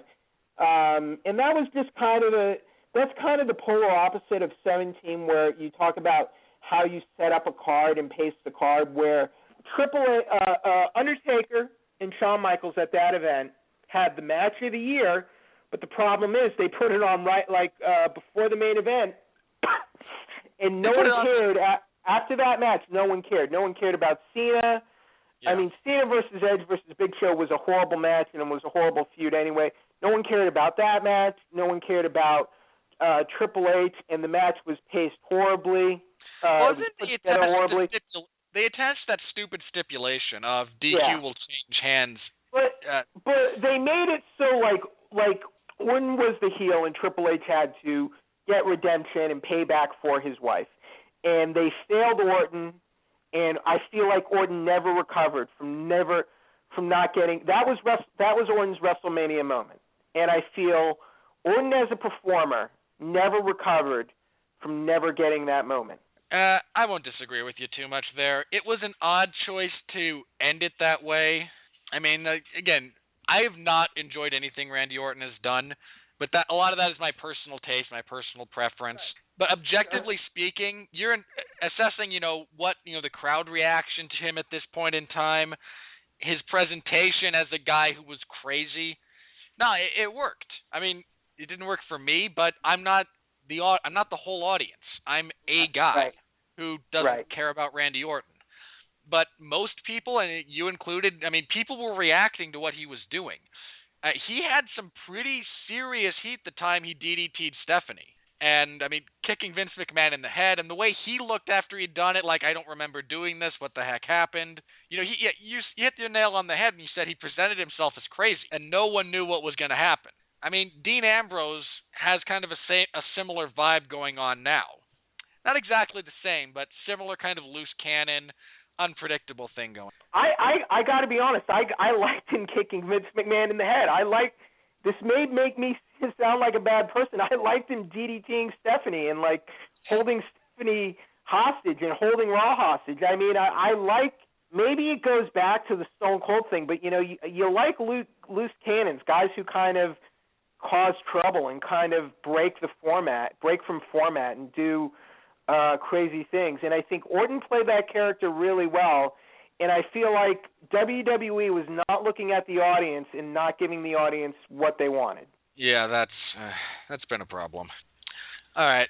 Again, I think that we've hit everyone I wanted to talk about. Thanks for bringing up Randy Orton at that point in time. Again, my bias aside, it was good. It was great stuff from objectively speaking. Again, I think that's everything I had on my list here. So if anyone else on your mind that we've overlooked, not talked about? I mean, because we're talking about 8 or 9 years, so they're probably there's guys who are going to fall through guys. I mean, there's plenty of stuff we haven't talked about here. I mean, Matt Hardy in a couple of different roles. Triple H. What else can we really say? Those are the ones that really stick out in my mind. But I mean, Jericho's rated.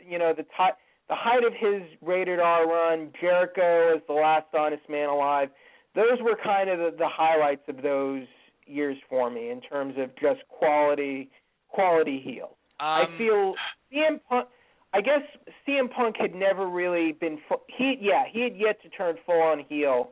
Because he did the Straight Edge Society following this WrestleMania, I believe. Right. When he got into that. I think Straight Edge Society was the following year. But he'd had a brief cup of coffee as a heel with the new breed ECW stable that lasted I think a few weeks. But he was never a full on heel, so we can't really talk about CM Punk as a heel at this point. But really, I think that the two best, just in terms of overall, in-ring feuds, matches, the promos, the gimmick and the character, I think the top two had to be Edge and Jericho. What would you say to that? I'd agree with that. Oh, there was one other that I feel I need to throw an honorable mention to before we close out. Eddie Guerrero in his unhinged role during his feud with Rey Mysterio. I did not. Not for you? Not for me. I hated that whole feud. I thought was terrible, and nothing worked about it to me. They had a custody a match for custody. Oh God! Yes. Of a child with in a ladder match where Vicky blew her cue. I know. don't get me wrong. Where like they bring in a child services worker who takes interim custody of Rey Mysterio's son Dominic, and takes him away from his father, and then sits with him ringside and lets him go into the ring so he can get beaten up by Eddie Guerrero, who when he's trying to help his daddy, it was horrible. I'm sorry. Okay. No, the inclusion of Dominic was pretty darn stupid. Okay. They had a match where I think a Great American Bash or something where if Eddie Guerrero lost, he would not be allowed to reveal the stupid secret. And then the next night he goes ahead and reveals it anyway. Well, I mean, if you're going to have a stupid stipulation like that, to me, my problem you should at least hold to it. No. My problem with in wrestling, if you're going to do a stupid stipulation, there should be a consequence. Something should be held accountable if someone, if they rightfully do not hold up their end of the deal. Something should happen. But whatever. And then they kind of made it out like Rey Mysterio, like Eddie had never beaten Rey Mysterio when he'd beaten him like a year before on SmackDown. It's like, oh, okay, so we're going to be like that now. I hate short-term booking that kind of ignores everything that's happened before. Really, I never like that. I mean, I think Eddie and Mysterio did some good work together, but the feud itself, I thought it was wrestle crap. I'm sorry, Robert. No, I mean, once they brought in Dominic, I thought they had really gone a bridge too far there. But there was a couple of weeks when Eddie was obsessed with beating Rey, and he would cut these disturbing promos with a Rey Mysterio mask, and he would put it on his opponents, and there were just touches of, I thought, really interesting kind of crazy heel Eddie Guerrero in there. That I agree with that. Eddie does that stuff. Yeah, Eddie did that stuff really well. Then again, the family gets introduced, both Eddie's and Rey's, and it gets stupid. It got really stupid. I mean, the only saving grace I feel after that was their actual blow-off match, which was on SmackDown. It was a steel cage match, and Eddie beat Rey. It was a good match. But other than that, there was a stretch of, again, a couple of months there when it got stupid. It did give us that great "I'm Your Poppy" T-shirt, which was awesome. And this might be tough to talk about, but I remember Eddie passing on, and I feel Rey Mysterio. The whole problem with Rey Mysterio is that WWE was never willing to get fully behind him as the top guy, and I felt like the only reason they were putting him in there was to kind of, because he was Eddie's buddy or something, and that never worked. And I loved Eddie's work. I loved him as a performer. I like Rey Mysterio in his glory days, but I feel like his main event run was the reason it was a lame duck run is because it was never, the WWE never really wanted to get behind him as a main event guy, and I got to be honest, I hated all the stuff with. He was doing it for Eddie, and it's all about Eddie Guerrero. I feel like that really messed up. I don't know. It really tainted the whole thing. It stopped. It was never about Rey, and he's the guy you're putting the belt on. And don't get me wrong. If Rey wants to, do something in tribute or have it be kind of a backdrop. His friendship with Eddie and whatnot, that's one thing if it's handled properly.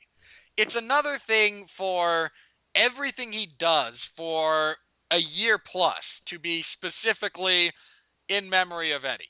And it just got to be too much, and it overshadowed everything else that they were trying to do with him.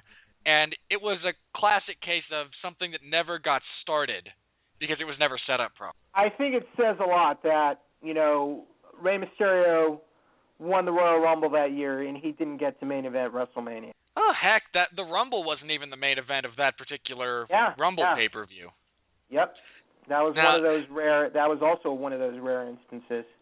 My understanding as far as that went was they were worried about Rey being tired and not being able to hit the final elimination, so if he botched it, they could have ended with The Undertaker returning to challenge Kurt Angle. Which is amusing because Batista and Cena botched their finish of the Royal.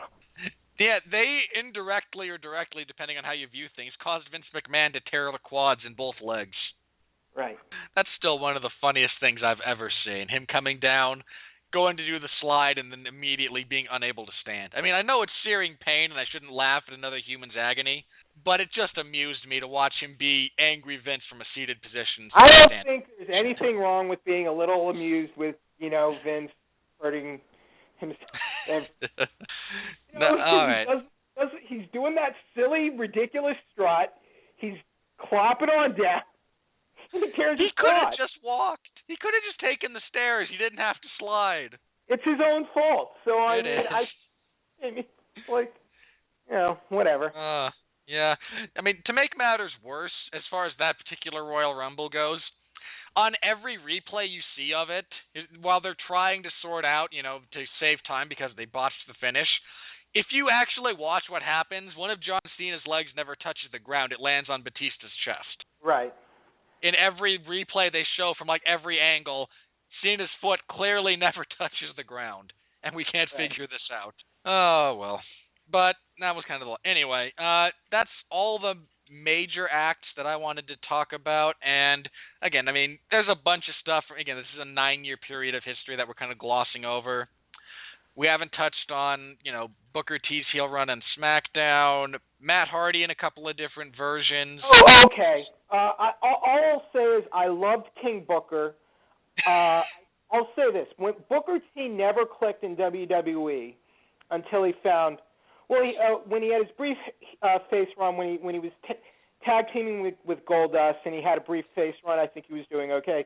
But he never really clicked until he became King Booker, and that was the best work he ever did. And I loved King Booker and most of the stuff he did. And then, of course, ultimately they jobbed him out to Triple H, and eventually he came back and mended fences with WWE.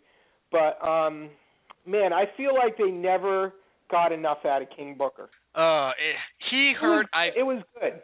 I loved King Booker. I feel that I don't know if he benefited from kind of being exclusive to SmackDown at the time because it never would have happened on Raw. But by the same token, SmackDown at that point was clearly the B show and didn't matter as much, so by extension, he didn't matter quite as much. I got to be honest, that was one of those periods where I feel like now it was turning back to SmackDown was better than Raw again. And it happened more than once. And I was digging King Booker, and I think he had a decent feud with Batista and Lashley and a couple other dudes. And I think he was doing good stuff as champion. Yeah, he was. Him and his court. I mean, the fact that he had Finlay and Regal as his enforcers was pretty cool. They created a really interesting dynamic. It's just one of those things where it was a time where anything that kind of got going on SmackDown seemed to just get transplanted to Raw and then would flounder. And I think at the time this is when Undertaker was doing some of the best work of his career, and they transitioned the title back to Batista, and the feud with Undertaker worked really well. All that stuff, I think, was really working on SmackDown at the time. MVP, not really a top-level heel, but I feel like MVP, as he got deeper into his run, was really coming into his own.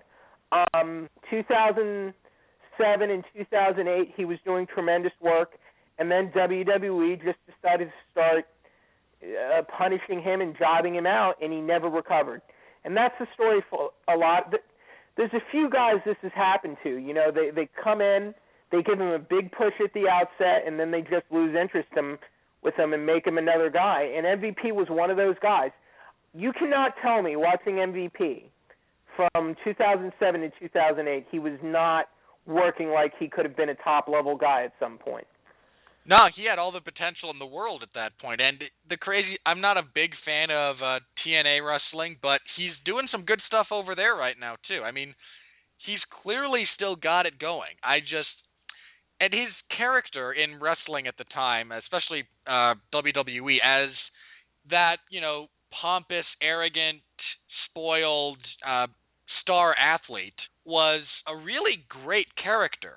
I mean, it's one of those things where he might have been a tad ahead of the curve in that those, people in real life wind up getting a lot of, dislike to them. And more so, I mean, he was doing that before everyone was kind of aware of that character in real life. And it was a real shame that he didn't get more of an opportunity, because he was doing some really good work.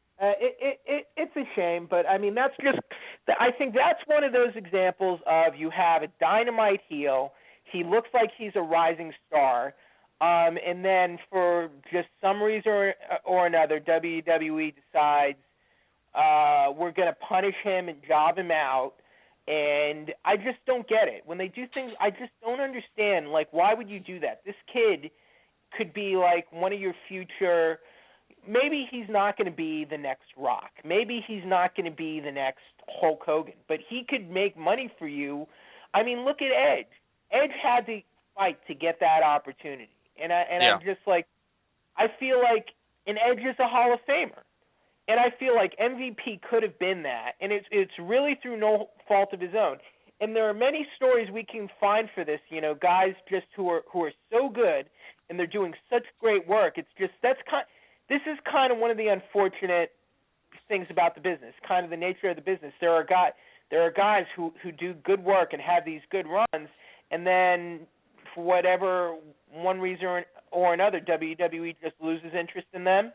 And just decides to job him out or whatever. And MVP did not get fired.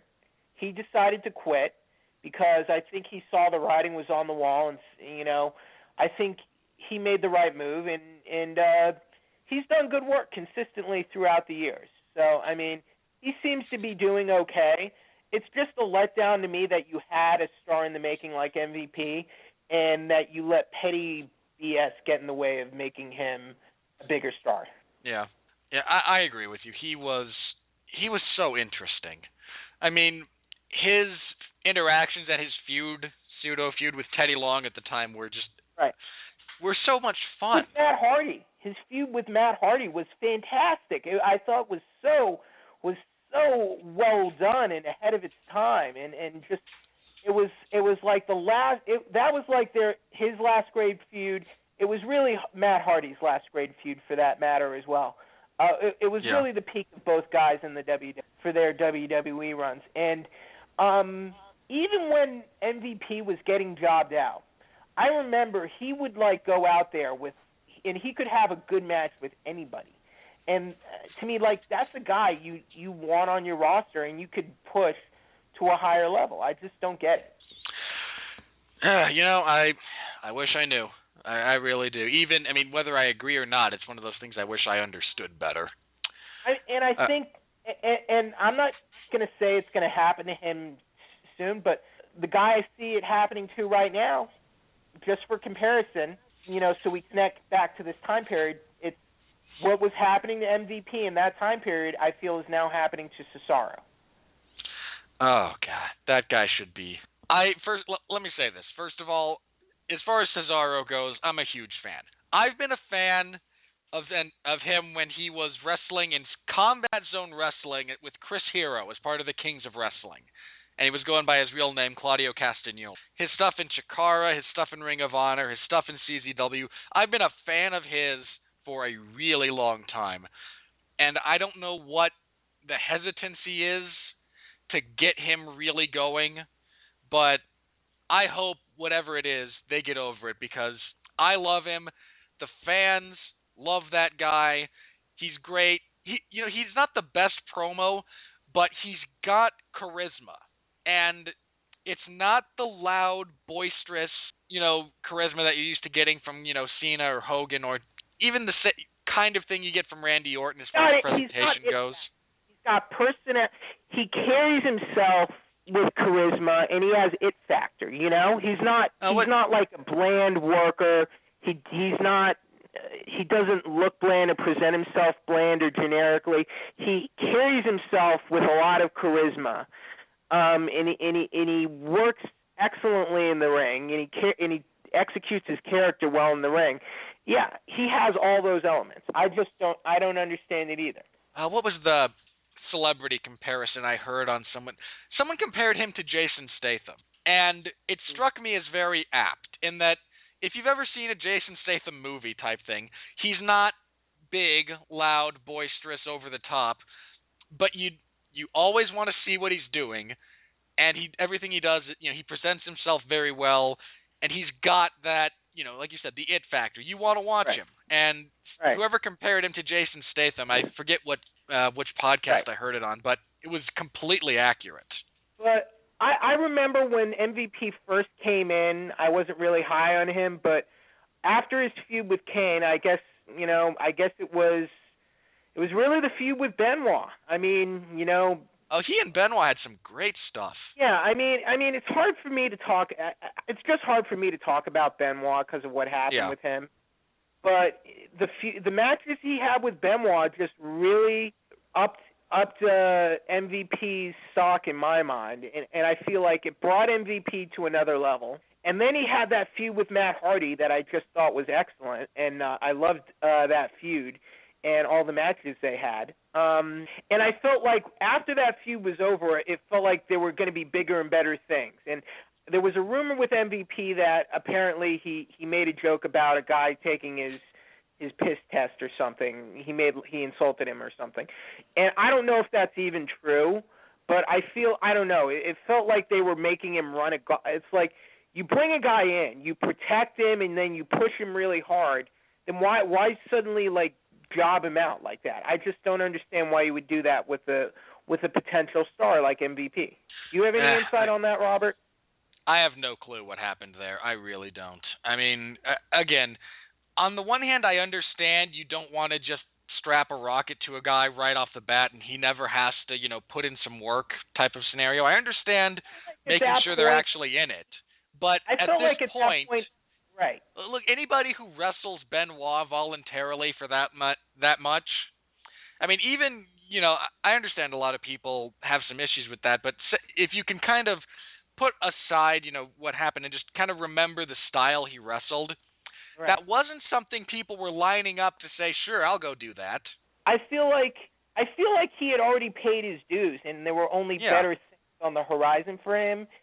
It's just one of those weird things. It's like, look, when you had a Brock Lesnar, they didn't mess around with Brock Lesnar, and I realize Brock Lesnar looks like a freak of nature, and he looks insane, and that can open a lot of doors for you. But I just I don't know. We could probably go back and forth on this for hours. We could, yeah, just, what they're doing wrong, and all that fun stuff. Right. But that is going to wrap up our discussion of this particular time period. Again, I'd like to thank Mr. Harris for being here. Great. Thank you, Robert. Thank you for having me. So, you got anything to plug? Yes. So if you go to 411mania.com, check out my reviews of Dracula Untold and The Judge. My next review will be the movie Ouija, based on the board game. They made a movie. Oh, jeez. They made a movie out of a board game. Again. Like Battleship, remember that?